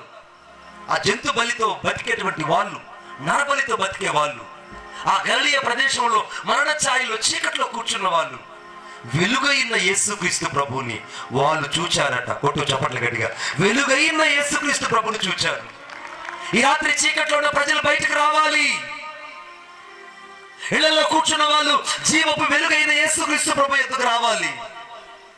ఆయన వెలుగుమయమై ఉన్నాడు ఈ రాత్రి. అందుకే వాక్యం చదవండి ఒకసారి.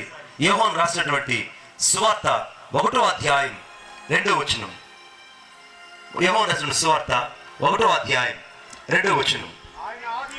ఆయన ఆదియందు దేవుని యొద్ద ఉండెను, సమస్తము ఆయన మూలముగా కలిగెను, సమస్తము ఆయన మూలంగా కలిగెను, కలిగి ఉన్నదేదియు ఆయన లేకుండా కలగలేదు, ఆయన లేకుండా కలుగలేదు. ఆయనలో జీవం ఉండెను. ఈ మాట గట్టిగా చదవండి. ఆయనలో జీవం ఉండెను, ఆ జీవము మనుషులకు వెలుగై ఉండెను. ఆ జీవము అనగా సాక్షాత్తు యేసుక్రీస్తు ప్రభు జీవమైనాడు. ఆ జీవము మనుషులకు వెలుగై ఉన్నది. ఆ వెలుగు చీకటిలో ప్రకాశించుచున్నది గాని, ఆ వెలుగు ఈ రాత్రి చీకటిలో ప్రకాశిస్తుంది గాని చీకటి దాన్ని గ్రహింపకుండెను. చీకటి అయినటువంటి మనుషులు వెలుగును అర్థం చేసుకోలేకపోతున్నారు. ఈ రాత్రి వెలుగు నీకు అర్థం అవ్వాలంటే నువ్వు జీవము ఎద్దుకు రావాలి. ఆ జీవమే యోహాను రాసినటువంటి పత్రిక 1వ అధ్యాయం 2వ వచనంలో ఆ జీవము ప్రత్యక్షమైందని రాయబడింది. ఆ జీవం ఎవరో కాదు, సాక్షాత్తు నజరేయుడైన యేసుక్రీస్తు ప్రభు. కొట్టు చప్పట్ల గట్టిగా. ఆ జీవం ఎవరో కాదు, యేసుక్రీస్తు ప్రభు ప్రత్యక్షమయ్యాడు. చీకట్లో కూర్చున్న వాళ్ళు బయటకు రావాలి. బంధించబడిన వాళ్ళు బయటకు రావాలి. వాళ్ళు ఎవరి కోసం రావాలంటే ఆ జీవమైన యేసుక్రీస్తు ప్రభు ఎద్దుకు రావాలి. మీకు అద్భుతమైన మాట చెప్తున్నా నేను. ఇప్పుడు నఫ్తాలిలో ఉన్నవాళ్ళు, జబూలూనులో ఉన్నవాళ్ళు, గలిలయలో ఉన్న ప్రజలు, మరణ ఛాయలో కూర్చున్న వాళ్ళు, చీకట్లో కూర్చున్న వాళ్ళు గొప్ప వెలుగైన యేసును చూచారు. స్తోత్రం చెప్పండి గట్టిగా. గొప్ప వెలుగైన యేసును చూచారు. ఈ రాత్రి గొప్ప వెలుగైన యేసుక్రీస్తు ప్రభు ఇక్కడ నిలిచి ఉన్నాడు.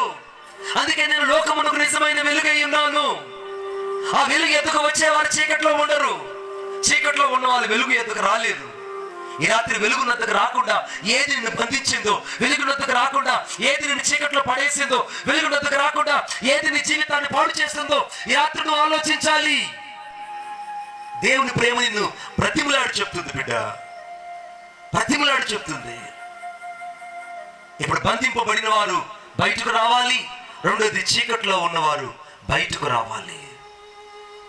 ఈ రాత్రి నువ్వు ఇంకా చీకటి వ్యసనాలలో ఉంటే, ఈ రాత్రి వాక్యమని కూడా కఠినపరచుకుంటూ నేను ఇంకా బాగానే ఉన్నాను మణిబాబు గారు, నాకు సంబంధం లేదనుకుంటున్నావేమో, జాగ్రత్త. చీకట్లో ఉన్న నీ జీవితం యేసయ్యకి తెలుసు. అందుకే యోహాను రాసిన సువార్త 2వ అధ్యాయం చివరి వచనంలో ఆయన మనుషుని ఆంతర్యం ఎరిగినవాడు కనుక ఏ మనుషుని గురించి ఆయనకు చెప్పనక్కరలేదు. Nobody cannot be explained about of you. The God knows about you, the inner mind. యేసుక్రీస్తు ప్రభువుకి నీ ఆంతర్యం తెలిసి రాత్రి నేను ప్రకటిస్తున్న యేసుక్రీస్తు ప్రభువుకి నీ మనసు తెలుసు, నీ తలంపులు తెలుసు, నీ ఉద్దేశాలు దేవునికి తెలుసు. మట్టి మనుషుని గురించి ఆయనకు సమస్తత. ఎందుకంటే మట్టి మనుషుని తన పోలికలో ఆయన నిర్మించుకొని మన నాసికారంధ్రంలో జీవవాయువు ఉదాడు కనుక మనుషుడు జీవాత్మ అయ్యాడు. హల్లెలూయా. ఈ జీవము ఆయనదే, ఈ ఆత్మ కూడా ఆయనదే. అందుకే ఆయన జీవం ఎవరైతే కలిగి ఉంటారో వారిలోకి ఈరోజు ఈ మాటలు వెళ్తాయి. ఆయన ఆత్మ ఎవరైతే కలిగి ఉంటారో వారికి మాత్రమే ఈ మాటలు వెళ్తాయి. ఇప్పుడు చీకట్లో ఉన్న వాళ్ళు బయటకు రావాలి. నఫ్తాలిలో ఉన్నవాళ్ళు, జబూలు ఉన్న వాళ్ళు ఆ గొప్ప వెలుగును చూచినట్టే ఈ రాత్రి చాలా మంది బంధించబడిన వారు బయటకు వచ్చి, చీకట్లో ఉన్నవారు బయటకు వచ్చి సాక్షాత్ జీవపు వెలుగైన యేసును చూచుదురుగాక. ఆమేన్. ఇప్పుడు 3వ విషయం చెప్తున్నాను చూడండి. యెషయా గ్రంథం 49:8 మధ్య భాగంలో పాడైన చదవన్నయ్య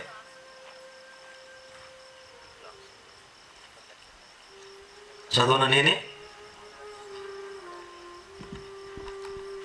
యెషయా బయటికి రండి అని, బయటకు రండి అని చీకటిలో ఉన్న వారితో చెప్పుచు దేశమును చక్కపరిచి పాడైన స్వాస్థ్యములను పంచిపెట్టుటకై. చాలండి. పాడైన స్వాస్థ్యాలు. మూడోది పాడైన స్వాస్థ్యాలు. పాడైన స్వాస్థ్యము ఎవరికి ఇవ్వబడుతుందంటే హక్కుదారులకు మాత్రమే స్వాస్థ్యం ఇవ్వబడుతుంది. ఈ హక్కు మొదటేమో బంధింపబడిన వారు అన్ని జనాంగం, చీకట్లో ఉన్నవారు జబూలూని, నఫ్తాలి, మరణ ఛాయల్లో చీకట్లో కూర్చున్న వాళ్ళు, వారు అన్ని జనులు. కానీ ఈ పాడైన స్వాస్థ్యం అనే మాట ఒక్క దేవుని ప్రజలకే సంబంధించింది. హల్లెలూయా. దేవుని ప్రజలకే సంబంధించింది. ఇప్పుడు దాకా అన్ని జనులకు సువార్త అందింది. ఇప్పుడు నీ గురించి దేవుడు మాట్లాడుతున్నాడు. పాడైన స్వాస్థ్యము, నీ స్వాస్థ్యాన్ని నువ్వు పాడు చేసుకొని ఉన్నావు. దేవుడు నిన్ను ప్రేమించి నీకు ఒక స్వాస్థ్యాన్ని ఇచ్చాడు. దేవుడు నిన్ను ప్రేమించి నీ కొరకే ఒక స్వాస్థ్యాన్ని సిద్ధపరిచి ఇస్తే ఆ స్వాస్థ్యాన్ని నీ అంతటి నువ్వే పాడు చేసుకుంటున్నావు. నేను ఒక రోజున వేలూరు అనే ప్రదేశం, తమిళనాడులో వేలూరు అనే ప్రదేశం, ఆ వేలూరు అనే ప్రదేశంలోకి వెళ్ళినప్పుడు అక్కడ రామచంద్రన్ అనేటువంటి వ్యక్తి కూటానికి నన్ను ఆహ్వానించాడు. అది ఒక చర్చ్ యాన్యువల్ డే ప్రేయర్. ఆ చర్చ్ యాన్యువల్ డే ప్రార్థనకు వెళ్ళినప్పుడు నేను చాలా సాదా సీదాగా వెళ్ళాను. ఎలాగంటే టై కట్టుకునేవాడిని. చాలా సాదా సీదాగా వెళ్ళి నాతో పాటు ఆ రోజు ఎవరు రాలేదు. నేను అక్కడే వెళ్ళాను. కాట్పాడులో దిగి కాట్పాడు నుంచి నంబలూరు నుంచి వేలూరు వెళ్ళి వేలూరులో ఆ ప్రదేశానికి వెళ్ళి మీటింగ్ అటెండ్ అయ్యాను. అక్కడ అందరూ మణిబాబు గారు వస్తారు, మణిబాబు వందటానికి எல்லாரும் சொல்லுங்க about for that God sir. నేను వచ్చి వాళ్ళ మధ్యలో కూర్చొని ఉంటే ఒక్కరు కూడా నన్ను గుర్తించలేదు. కొద్దిసేపు అయిన తర్వాత ఒక వ్యక్తి నా దగ్గరకు వచ్చి, ఇంక నీ తమ్మి ఇంక పేరేంది? నా పేరు మణిబాబు தான். நீந்த மணிபாபு. நான் மணிபாபன் நாங்கள் என்ன விஷயம் என்ன, అది పెరియ మనిషిదా, ఉన్న ఆస్తిపరదా, అర్థమైందా? Is a very the youngster that. But నా చాలా వయసులో పెద్దవాడు అనుకుంటున్నాను, మంచి ఆస్తిపడు అనుకుంటున్నాను. సాదాగా సన్నగా సాదా సీదాగా ఉన్నావే, నువ్వేందా మణిబాబువి? అయితే కూటాను బా, నీ కూటా ఇక ఇంత పక్క ఉక్కారుగా అని చెప్పి అక్కడే కూర్చొని పెట్టి నన్ను వెళ్ళి ఆ సభలో ఉన్నటువంటి ప్రెసిడెంట్కి చెప్పాడు, అయ్యా మణిబాబు గారు వచ్చున్నారు, ఆయన మన మధ్యలో ఉన్నాడని. మన మధ్యలో ఉన్నాడా? ఎక్కడున్నాడని చూస్తే అక్కడ మూల ఒక దగ్గర కూర్చొని ఉన్నాను నేను. వెంటనే వాళ్ళు వాక్యానికి సమయం ఇచ్చారు. వాక్యం వెళ్ళి చెప్తూ ఉంటే పరిశుద్ధాత్మ దేవుడు ఒక మాట చెప్పాడు. నజరేయుడైన యేసుక్రీస్తు నామములో. ఇక్కడ రామచంద్రన్ అనే ఒక వ్యక్తి, పరలోకమందు దేవుడు వింటున్నాడు, లైవ్ వెళ్తుంది. రామచంద్రన్ అనే వ్యక్తి, ఒక వ్యక్తి ఉన్నాడు ఇక్కడ. ఆ వ్యక్తి వేలూరు CMC హాస్పిటల్లో పనిచేస్తున్నాడు. సహోదరుడా, దేవుడు నిన్ను ప్రేమిస్తున్నాడు. ఇప్పుడు దాకా నువ్వు దేవుని కొరకై ఏమీ చేయలేకపోయావు, కానీ దేవుడు నీ పరిచర్యను ఒక్కసారిగా పైకి లేవనెత్తబోతున్నాడు. The God shall rise up your ministry will be coming of the days. You shall see in your own eyes. నీ జీవితంలో కళ్ళారా చూస్తావు. అయితే నీ జీవితంలో మహాభయంకరమైన శోధన రాబోతుంది. ఆ శోధన నుంచి నిన్ను దేవుడు బయటకు తప్పిస్తాడు. ఆ తరువాత నువ్వు ఆ పరిచర్యలోకి ప్రవేశిస్తావు. ఈ రెండు నీకు జరుగుతాయని చెప్పాడు. వెంటనే ఆ వ్యక్తి మీటింగ్ అంతా అయిన తర్వాత నా దగ్గరకు వచ్చి, అయ్యా రామచంద్రన్ నేనే, రండి మా మందిరంలోకి వెళ్దామని వాళ్ళ మందిరంలోకి తీసుకెళ్ళాడు. అది చిన్న ఒక పెంకుటిల్లు, రేకులిల్లు. ఆ రేకుల మందిరంలోకి తీసుకెళ్ళగానే పరిశుద్ధాత్ముడు ఒక్కసారిగా మా మధ్యకి బలంగా దిగి వచ్చి, రాబోయే రోజుల్లో దేవుడు ఈ ప్రదేశంలో 2 ఫ్లోర్లు కలిగిన మందిరాన్ని నిర్మించబోతున్నాడు. 2 ఫ్లోర్లు కలిగిన మందిరాన్ని నిర్మించబోతున్నాడు. ఒక గొప్ప ప్రళయం నీ మీదకి రాబోతుంది. ఆ ప్రళయంలో నువ్వు 2 వ్యక్తులు కోల్పోతావు. ఆ 2 వ్యక్తులు భూమి మీద లేకుండా పోతారు. పరిస్థితులన్నీ తేజాడిన తర్వాత దేవుడు నిన్ను పట్టి నడిపించిన నువ్వు కళ్ళారు చూస్తావు. నాకు చెప్పినప్పుడు ఆ వ్యక్తి వినడానికి భయంకరంగా ఉన్నా నన్ను ఏమీ అనలేదు. ప్రార్థన అంత అయింది, వచ్చేసాను. సరిగ్గా కొన్ని సంవత్సరాల తర్వాత ఒకరోజు నాకు ఫోన్ కాల్ చేశాడు, మణిబాబు గారు ఇతను నేను మాట్లాడాలి. చెప్పండి అంటే, నా పేరు రామచంద్రన్, నేను ఒక పార్ట్ టైం జాబ్ చేసుకుంటూ దేవుని సేవ చేసే వ్యక్తిని. ఒకరోజు మీరు మా ప్రాంతంలోకి వచ్చినప్పుడు మీరు ఒక ప్రవచనం చెప్పారు. ఆ ప్రవచనం ఏంటంటే ఒక గొప్ప ఉపద్రవం మీ ఇంటి మీదకి రాబోతుందండి. అవునయ్యా, గొప్ప ఉపద్రవం మా ఇంటి మీదకి వచ్చింది. కరోనా వచ్చినప్పుడు ఆ కరోనాలో మా ఇంట్లో 2 వ్యక్తులు నేను కోల్పోయాను. నా జీవితం అంతా శూన్యంగా మార్చబడింది. పరిచర్య ఎంత చెదురుమదురైపోయింది. ఇక నా జీవితం నిరీక్షణకు ఆధారం లేకుండా అయిపోయింది. నేను ఇక లేను అనుకున్నాను. కానీ మీరు చెప్పిన ప్రవచనం నాకు గుర్తొచ్చింది. ఆ ప్రవచనాన్ని గట్టిగా పట్టుకుని దేవుడిని అడిగాను, ప్రభువా, కొన్ని సంవత్సరాల క్రిందట ఒక దైవజనుడు మా ప్రాంతానికి వస్తే తమిళనాడుకి, ఆ సమయంలో నువ్వు నాతో చెప్పావే, ఆ మాటను నెరవేర్చవా ప్రభువా? నువ్వు చెప్పినట్టుగానే మా జీవితంలో అన్నీ జరిగిపోయి 2 వ్యక్తులు కోల్పోతానన్నారు, కోల్పోయాను. పెద్ద ఆటుపోట్లు వస్తాయన్నావు, అవి వచ్చాయి, జరిగిపోయాయి. ఇక నా పరిస్థితి క్షీణ దశలోకి వచ్చాను. నన్ను జ్ఞాపకం చేసుకో తండ్రి అని మొరపెట్టడం ప్రారంభించాడు. జరిగిన ఆశ్చర్యం ఏంటో తెలుసా? ఏ ప్రదేశంలో అయితే తాను ఏడుస్తూ తాను పరిచయం చేశాడో అదే ప్రదేశంలో ఆ రాత్రి పరిశుద్ధాత్మ దేవుడు ఏదైతే చెప్పాడో ఆ ప్రకారంగానే 2 ఫ్లోర్లు కలిగిన మందిరాన్ని అక్కడ దేవుడు కట్టాడు. 2 ఫ్లోర్లు చర్చిని అక్కడ కట్టాడు. ఆ చర్చిని చూసినప్పుడు ఆశ్చర్యపడిపోయి, ఇదే కదా ఆ రోజు నేను దర్శనంలో చూచాను. బిడ్డా, నీ స్వాస్థ్యం పాడైపోయింది. బిడ్డ, నీ స్వాస్థ్యాన్ని ఎవరో చెరపట్టుకొని వెళ్ళిపోతున్నారు. నీ స్వాస్థ్యాన్ని ఎవరో చెరపట్టుకొని వెళ్ళిపోతున్నారు. నువ్వు పొందవలసిన స్వాస్థ్యం వేరు, నువ్వు ప్రవేశించవలసిన స్వాస్థ్యం వేరు, నువ్వు అనుభవించవలసిన స్వాస్థ్యం వేరు. కానీ పాడైన స్వాస్థ్యాలను పంచిపెట్టడానికి దేవుడు నిన్ను ఒక నిబంధనగా నియమించాడన్న విషయం మర్చిపోయి నువ్వు పోగొట్టుకున్న వాటి గురించి ఆలోచించక చాలాసార్లు వాక్యాన్ని విస్మరిస్తున్నావు. దావీదు యొక్క మందలో గొర్రె పిల్లలు ఉన్నాయి. ఆ గొర్రె పిల్లలే దావీదు యొక్క స్వాస్థ్యం. ఆ గొర్రె పిల్లలే ఉన్నట్టుగుండి ఆ గొర్రె పిల్లల యొక్క మందలోనికి ఒక్కసారిగా ఓ భయంకరమైన ఎలుగుబంటు, ఒక సింహం వచ్చి గొర్రె పిల్లలు ఎత్తుకొని వెళ్ళిపోతుంది. నీకు సంబంధించినటువంటి స్వాస్థ్యాన్ని శత్రువు ఎత్తుకొని వెళ్ళిపోతున్నాడు. నీకు సంబంధించిన స్వాస్థ్యాన్ని అపవాది తీసుకొని వెళ్ళిపోతున్నాడు. నీకు సంబంధించిన దాన్ని శత్రువు పట్టుకొని పోతుంటే దాన్ని పరిగెత్తి తరిమి తిరిగి తెచ్చుకోవలసిన నీవు నాకెందుకులే, పోతే పోయింది అనుకుంటావా? ఇది నాకు సంబంధించింది కాదనుకుంటావా? నీతో ఉన్నటువంటి నీ మందను శత్రువు వచ్చి వాడు అపహరించి తీసుకుని వెళ్ళిపోతుంటే నువ్వు పట్టినట్టుగా ఉంటావా? దేవుడు ఎందుకు నన్ను భూమి మీద పెట్టాడంటే పాడైన స్వాస్థ్యాలను తిరిగి మరలా నువ్వు కట్టడానికే దేవుడు నిన్ను బతికించి పెట్టాడు. కొట్టు చెప్పట్లేదు.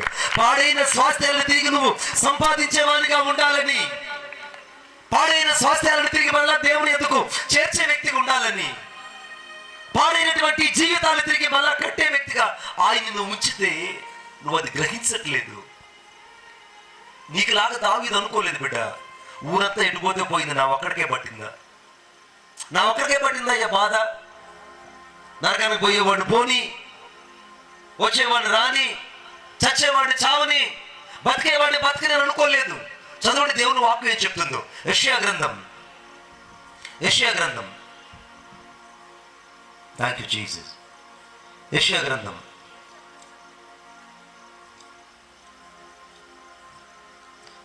40వ అధ్యాయం 3వ వచనం. ఆలకించుడి అడవిలో ఒకడు శబ్దం పెట్టండి. అడవిలో ఒకడు ప్రకటించుచున్నాడు. ఎట్లనగా అరణ్యములో యెహోవాకు మార్గము సిద్ధపరచండి. ఎడారిలో మా దేవుని రాజమార్గము సరళము చేయండి. ఇదేంటంటే ఆశ్చర్యం ఉంది.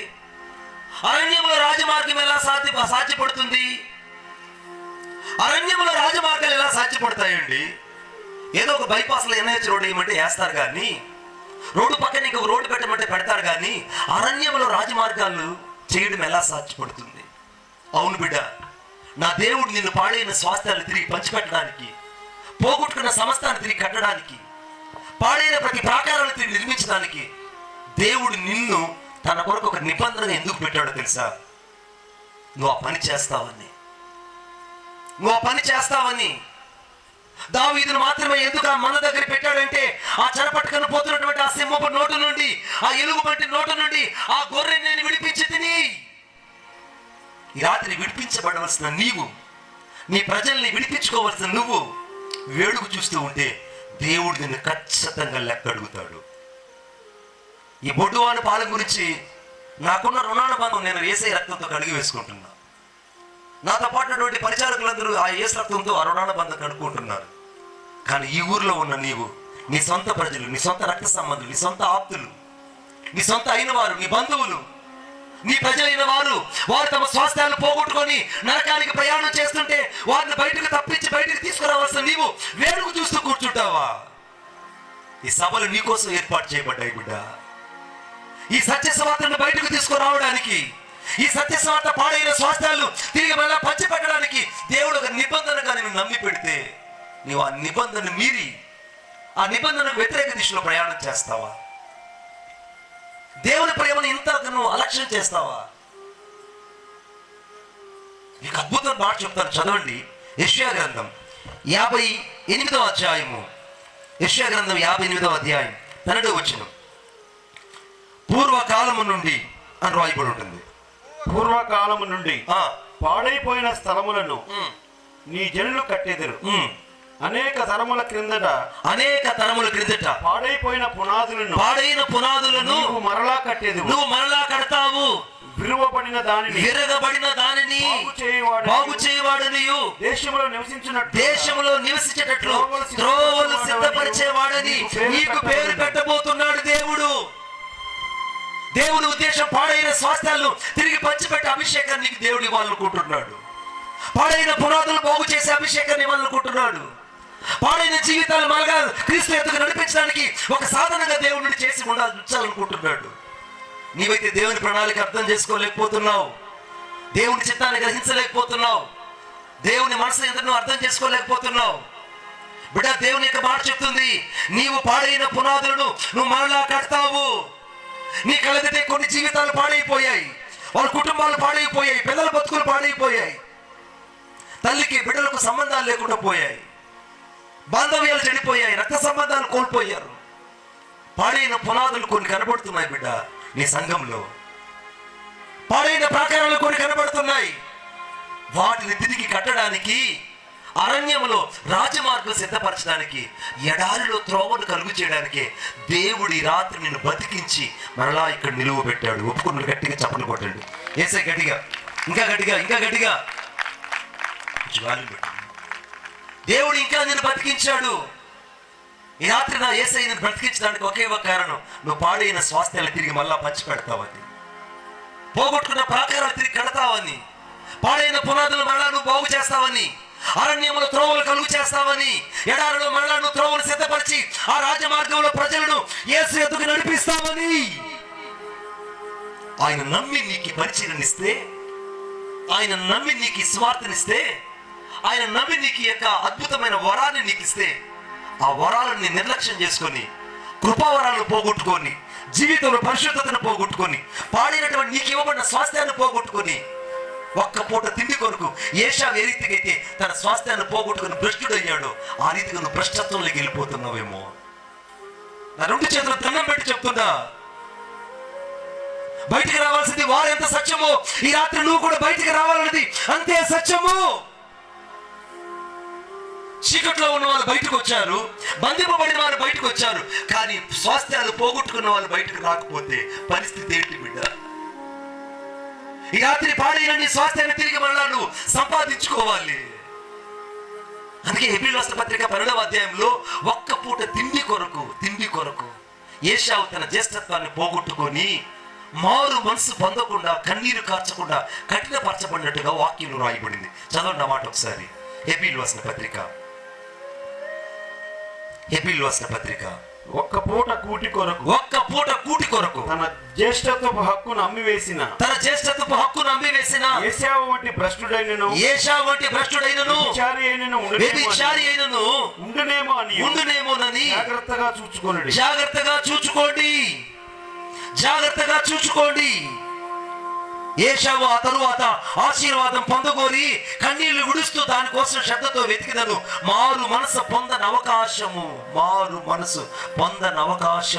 దొరకక విసర్జించబడ్డాడట. నీ స్వాస్థ్యాన్ని నువ్వు పోగొట్టుకుంటే నువ్వు విసర్జించబడే స్థితికి వస్తావు. మారు మనసు పొందని అవకాశము స్వాస్థ్యము కలిగిన వ్యక్తికి లేకుండా పోయింది బిడ్డ. నీవు నేనెంత?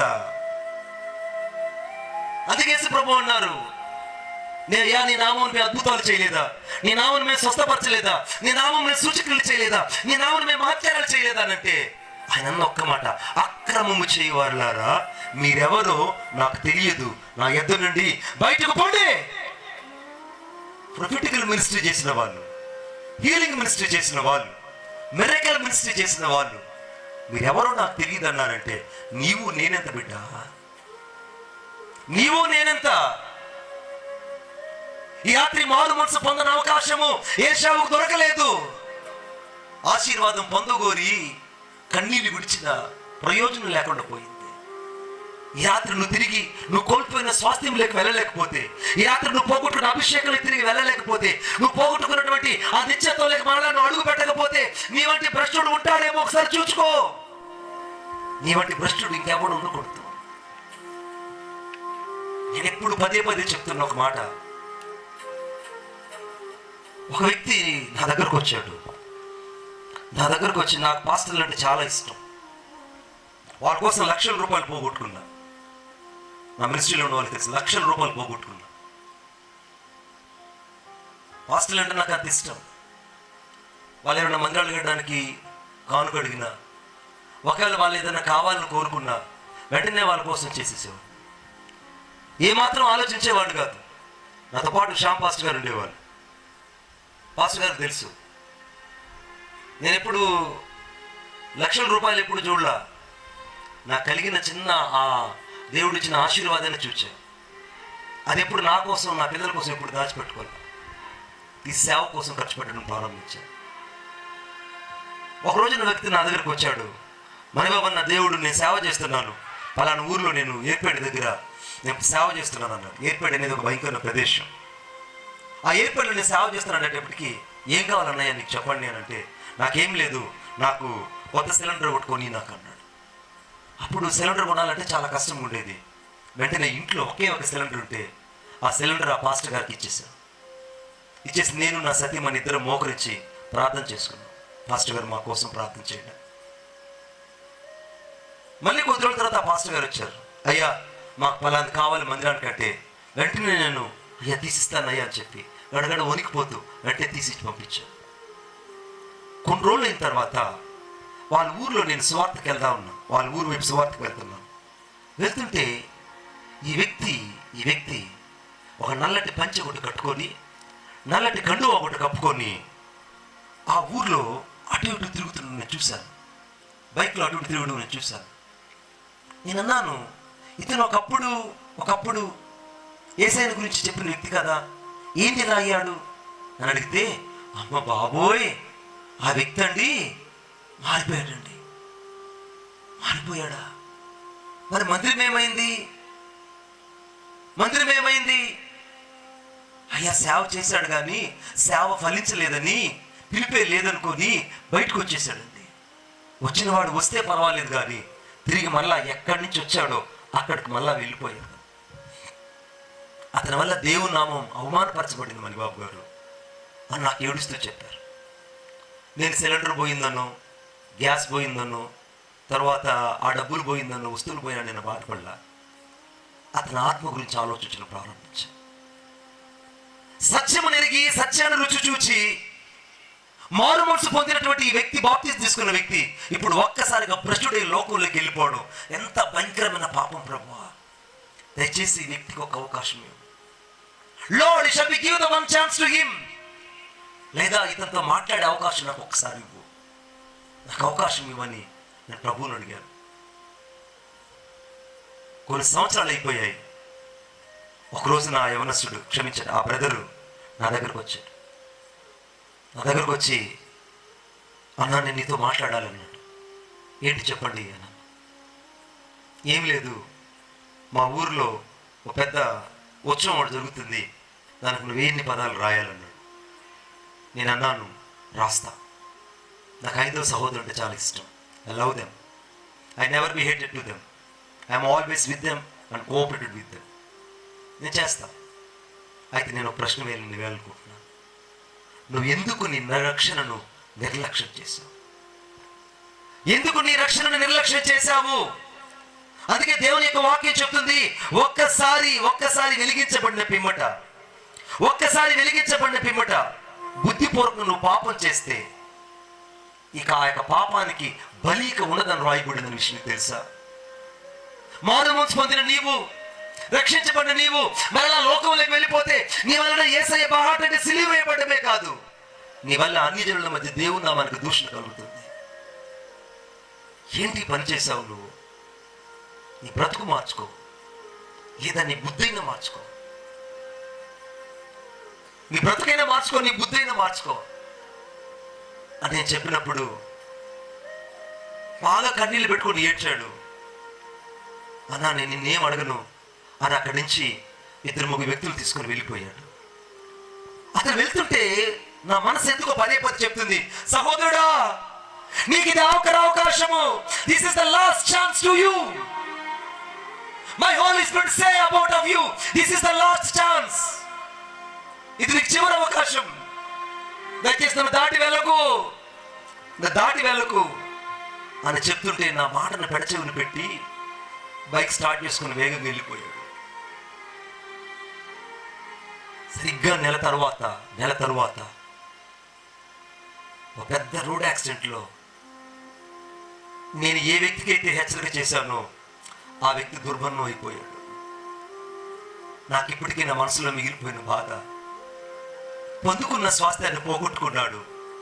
పాడైన స్వాస్థ్యాన్ని తిరిగి పంచిపెట్టాల్సిన వ్యక్తి తిరిగి మన లోకంలోకి పాపంలోకి వెళ్ళిపోయి దేవుని శక్తిని గ్రహించగా బుద్ధిపూర్వకంగా పాపం చేసి ఆ పాపానికి బలి ఉంటుంది అనుకోవడం ఎంత బుద్ధిహీనతో. ఈ రాత్రి నీవు నేను అదే గ్రహించాలి. అందుకే దేవుని యొక్క వాక్యం చెప్తుంది, పాడైన స్వాస్థ్యములు తిరిగి మళ్ళా నీవు పంచిపెట్టడానికి దేవుడు ఈ రాత్రిని ఒక నిబంధన జనంగా చేసుకుని ఉన్నాడు. ఈ రాత్రి దేవుడిని ఎందుకు పెట్టాడంటే ప్రజలు రక్షించడానికి, ప్రజలను సువార్త చేయడానికి, ప్రజలను యేసుతో నడిపించడానికి. నువ్వు బలహీనుడిగా మారడానికి కాదురా. నువ్వు బలహీనుడిగా మారితే ఒక సమూహం నిన్ను చూసి గేలి చేస్తుంది. నువ్వు బలహీనులుగా మారితే ఒక వ్యక్తులు నిన్ను చూసి ఈమె భక్తిహీనాలని నీ మీద ముద్ర వేస్తారు. వీళ్ళందరూ ఎదుట రోషంగా బ్రతకడానికి ఈ రాత్రి యేసుక్రీస్తు ప్రభు మరలా నీ స్వాస్థ్యములోకి నేను మరలా ప్రవేశపెట్టబోతున్నాడు. కొట్టు చప్పట్లు గట్టిగా. మరలా నీ స్వాస్థ్యములోకి నువ్వు ప్రవేశించాలి. నువ్వు పోగొట్టుకున్న ఆశీర్వాదాలకి మరలా వెళ్ళాలి. నువ్వు పోగొట్టుకున్న పరిశుద్ధతలోకి మరలా వెళ్ళాలి. నువ్వు పోగొట్టుకున్నటువంటి ఆ కృపావరములోనికి మళ్ళీ వెళ్ళాలి.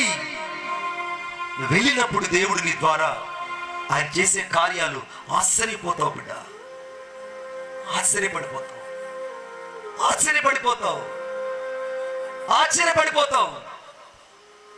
నా దగ్గర ఎన్నో ఎగ్జాంపుల్స్ ఉంటాయి, నేను అనుభవంతో చూసినట్టుగా. నేను పరిచర్యకు వచ్చాను, ఒక కుర్రోడు పరిచర్యకు వచ్చాడు. అతను TPM నుంచి వచ్చాడు. TPM పెంతెకోస్తు మిషన్ నుంచి వచ్చాడు. వచ్చేసిన వెంటనే వాటి సర్టిఫికేట్లు అన్ని, వాటి 10th class certificate, intermediate certificate అన్ని చించేసి అక్కడ ఉన్నటువంటి అపోస్తులు కొంతమంది సేవకులు వాళ్ళందరి పాదాల దగ్గర పెట్టాడు. యథార్థం చెప్తాడు. నేను ఆశ్చర్యపడిపోయా, ఏంటి ఇతని సమర్పణ ఏంటి? రియల్లీ ఐ వాస్ మస్ప్రెసింగ్ about what he did before the lord. సర్టిఫికేట్లు చించేసి దేవుని సేవకు వచ్చాడు. ఏంటి బా, is a very superior person. అతని పేరు భక్తవాత్సల్. నా దగ్గరకు వచ్చాడు. మరి అవన్నా నీ PG సర్టిఫికేట్లు, నీ MCOM సర్టిఫికేట్లు అవన్నీ ఇచ్చేసేయన్నా. ఏసై కంటే మించింది ఏముందన్నా అని నాకు బోధ చేశాడు. నేను అన్నాను, అవి చించమని నా దేవుడు నాకు చెప్తే నేను చించేస్తా. హల్లెలూయా. అవి చించమని దేవుడు నాకు చెప్తే నేను చించేస్తా. నాకు ఇక్కడ పేపర్లు ఇంపార్టెంట్ కాదు, నేను చదువుకున్న ఒక స్కాలర్లు డిగ్రీలు నాకు ఇంపార్టెంట్ కాదు. నాకు దేవుడు చెప్తాడు, అప్పుడు నేను చేస్తా. ఎందుకంటే ఆయన మీతో చెప్పింది చేయడానికి రాయకూడదు. దైవం మానవ రూపైన దేవుడు నీతో చెప్తేనే వస్తున్నాడు. వాక్యం 2 సైకిల్ ఖడ్గము. నువ్వు చాలా పదునైన వాడివి, చాలా తెలివైనడు, ఎట్లా కూడా తీసుకోగలవు. నువ్వు ఆ తెలివైనడు, నువ్వు నాకు తెలుసు. నువ్వు ఒక సుపీరియర్, ఒక ప్రీమియర్. నువ్వు వాడు సర్టిఫికేట్లు మొత్తం ఇచ్చేసాడు. దేవుని సేవకు వచ్చేసాను అన్నాడు.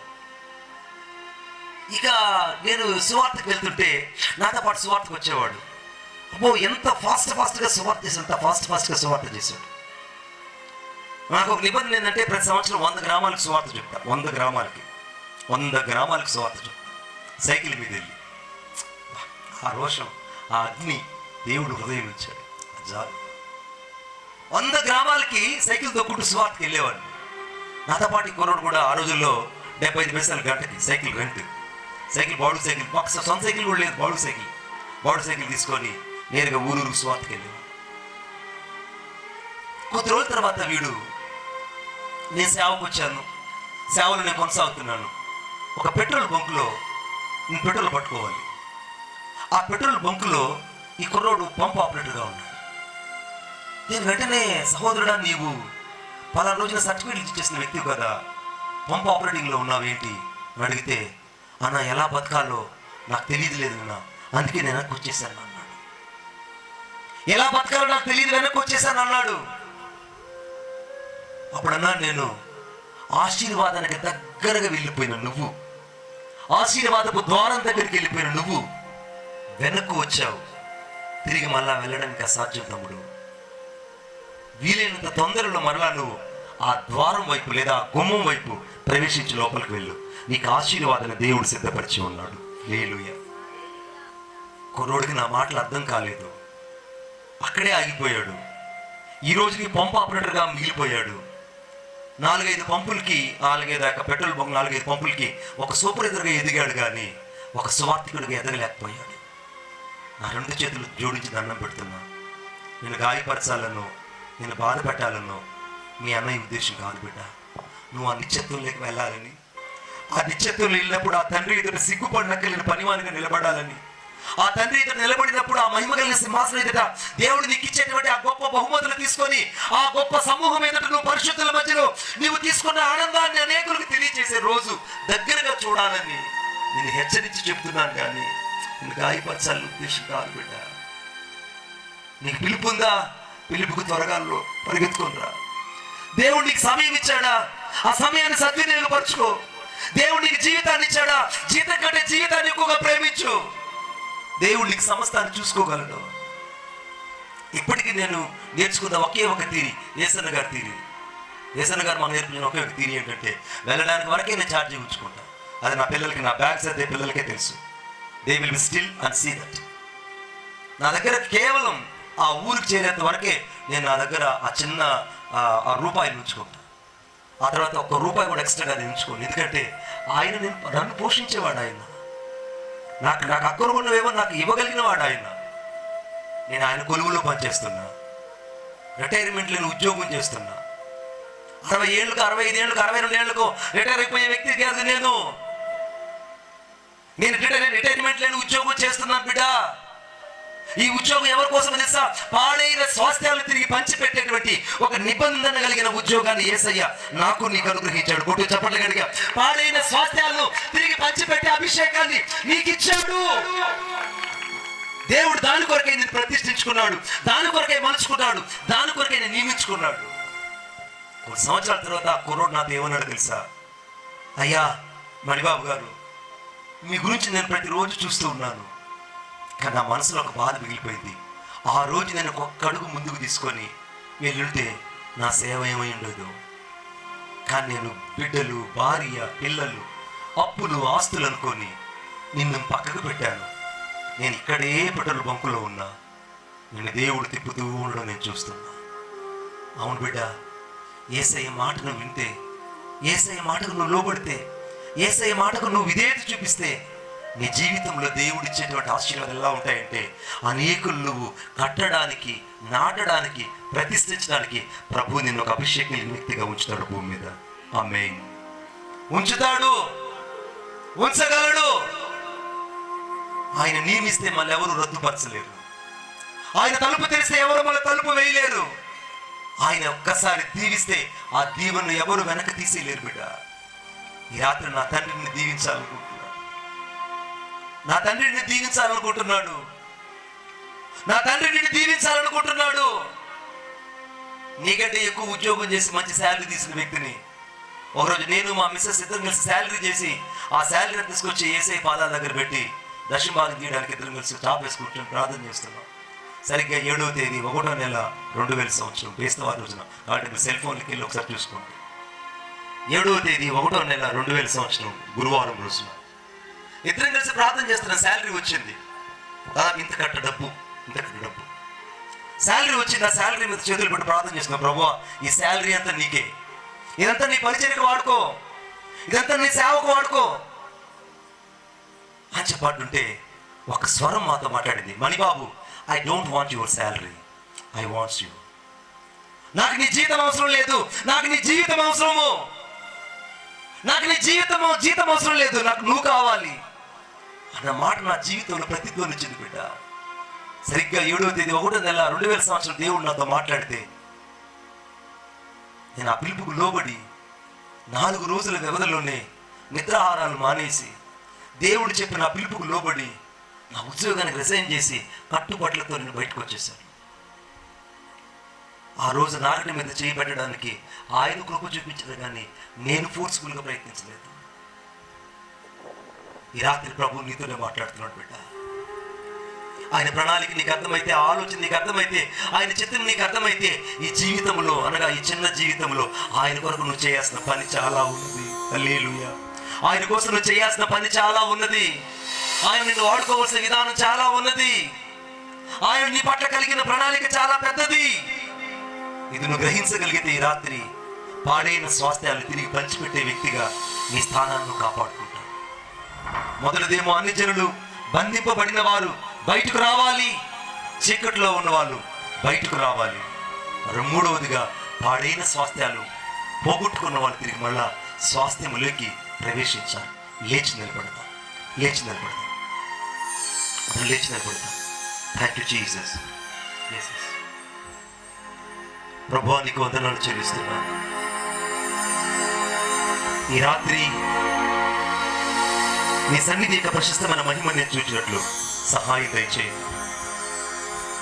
ఈ రాత్రి నీవు నాకు కావాలి యేసు, నేను నిన్ను చూడాలనుకుంటున్నాను. బంధింపబడిన వారు నా చుట్టూ ఉన్నారు, చీకట్లో ఉన్నవారు నా చుట్టూ ఉన్నారు. వారికి ఒక వెలుగుగా ఉండవలసిన నేను, పాడైన స్వాస్థ్యాలు తిరిగి పంచిపెట్టాల్సిన నేను, పాడైన స్వాస్థ్యాలు తిరిగి మళ్ళా పొందుకోవాల్సిన నేను చాలా సార్లు వాటిని పోగొట్టుకుంటూ బతుకుతున్నాను. I lost my character, I lost my prayer life, I lost my everything. Then you work with us.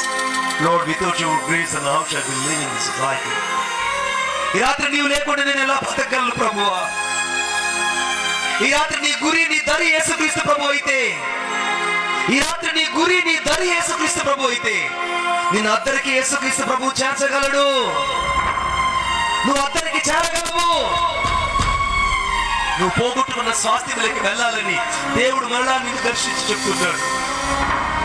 నీ దర్శనం ఏంటో, నీ పిలుపేంటో, నీ సేవ ఏంటో, నీ యొక్క ప్రణాళిక ఏంటో నా యేసయ్యకి మాత్రమే తెలుసు. సహోదరుడా, నీవు కన్న తల్లికి తెలియదు నీ భవిష్యత్తు, నిన్ను కన్న తండ్రికి తెలియదు నీ భవిష్యత్తు, నిన్ను కన్న వారికి తెలియదు నీ యొక్క జీవితము. కానీ ఈ రాత్రి నేను ప్రకటిస్తున్న యేసుక్రీస్తు ప్రభుకి నీ భవిష్యత్తు నా భవిష్యత్తు తెలుసు. నీవు ఏమవుతావో ఆయనకు తెలుసు. ఈ రాత్రి ఆయన ప్రేమ నిన్ను వెంటాడుతుంది. బంధించబడిన వారి మధ్యలో నువ్వు సేవ చేస్తున్నావు అన్న మాటే కానీ నీవు బంధించబడి వెళ్ళిపోతున్నావు. చాలా సార్లు విడిపించవలసిన నీవు, నడిపించబడవలసిన నీవు, నడిపించడానికి తీర్మానం చేయవలసిన నీవు చాలా సార్లు అసంపూర్ణంగా మిగిలిపోవడానికి కారణం వాక్యమైన జీవము నీలో ప్రత్యక్షం కాలేదు. ఆ వాక్యమైన జీవం నీలో ప్రత్యక్షం కాలేదు. నాతో పాటు నోరు తెరిచి ప్రార్థన చేయండి. ప్రభువా, నా బుద్ధిహీనతను మన్నించు. నేను నీకోసం నాయన ఒక రోషము కలిగిన సేవ చేయాలి. నేను పోగొట్టుకున్న స్వాస్థ్యంలోకి తిరిగి వెళ్ళాలి. సహోదరుడు, నీ జీవితంలో సేవకు వచ్చి 6 సంవత్సరాలు అయింది. 6 సంవత్సరాలు నువ్వు పోగొట్టుకున్నావు. దేవుడు నీకు ఇవ్వాల్సిన పనిని నువ్వు అర్థం చేసుకోకుండా పోగొట్టుకున్నావు. దేవుడు నీకు అప్పగించిన పనిని నువ్వు పొందుకోలేకపోయావు. దేవుడు నీకు ప్రవేశపెట్టవలసిన కోటలోకి వెళ్ళలేకపోయావు. దేవుడు నిన్ను ఉంచవలసినటువంటి స్థానంలో ఉండలేక నువ్వు తప్పిపోయావు. You lost everything in your life. ఆయన నమ్మాడు నిన్ను, ఆయన నిన్ను నమ్మాడు. ఈ రాత్రి నమ్మిన దేవుణ్ణి మోసం చేస్తావా? నిన్ను నమ్మి నీకు అప్పగించిన దేవునికి నువ్వు మోసం చేస్తావా? పాడైన స్వాస్థ్యాలు తిరిగి పంచిపెట్టాల్సిన నీవు, నీ స్వాస్థ్యమే పాడవుతుంటే మారు మనసు పొందవలసిన నీవు పశ్చాత్తాపడకుండా ఇంకా విసర్జించబడిన అనుభవంలో బతుకుతున్నావేమో. రాత్రి ఒక్కసారి నువ్వు తీర్మానం చేసుకో, ప్రభువా నన్ను మన్నించు తండ్రి. నేను బలవంతుని అనుకున్నాను కానీ ఒక బలహీనుడిగా మారానన్న విషయం నాకు ఈరోజు అర్థమైంది. నేను ఒక అభిషేకం కలిగిన వ్యక్తి అనుకున్నాను కానీ నా అభిషేకం ఎక్కడో ఒక కొండకు బెచ్చం పడినట్టే నా జీవితంలో ఒక బెచ్చం పడింది. ఆ బెచ్చంలో నుంచి అభిషేకము తైలము రోజు రోజుకి క్షీణ దశలోకి వచ్చింది. దానికి కారణం నీ మాటలు, ప్రేమ లేని నీ హృదయము, ప్రేమ లేని నీ మనసు. నీ మాటల వల్ల గాయపరచబడిన వారు చాలా మంది, నీ మాటల వల్ల నొప్పిపబడిన వారు చాలా మంది, నీ మాటల వల్ల మనసు దగలమైన వారు చాలా మంది. క్రీస్తు ప్రేమను కనపరచవలసిన నీవు, క్రీస్తు కొరకు పత్రికగా ఉండవలసిన నీవు, క్రీస్తు కొరకు రాయబారిగా ఉండవలసిన నీవు, క్రీస్తు ప్రేమను వెదజల్లాల్సిన నీవు పాఠశాలను వెదజల్లుతున్నావు.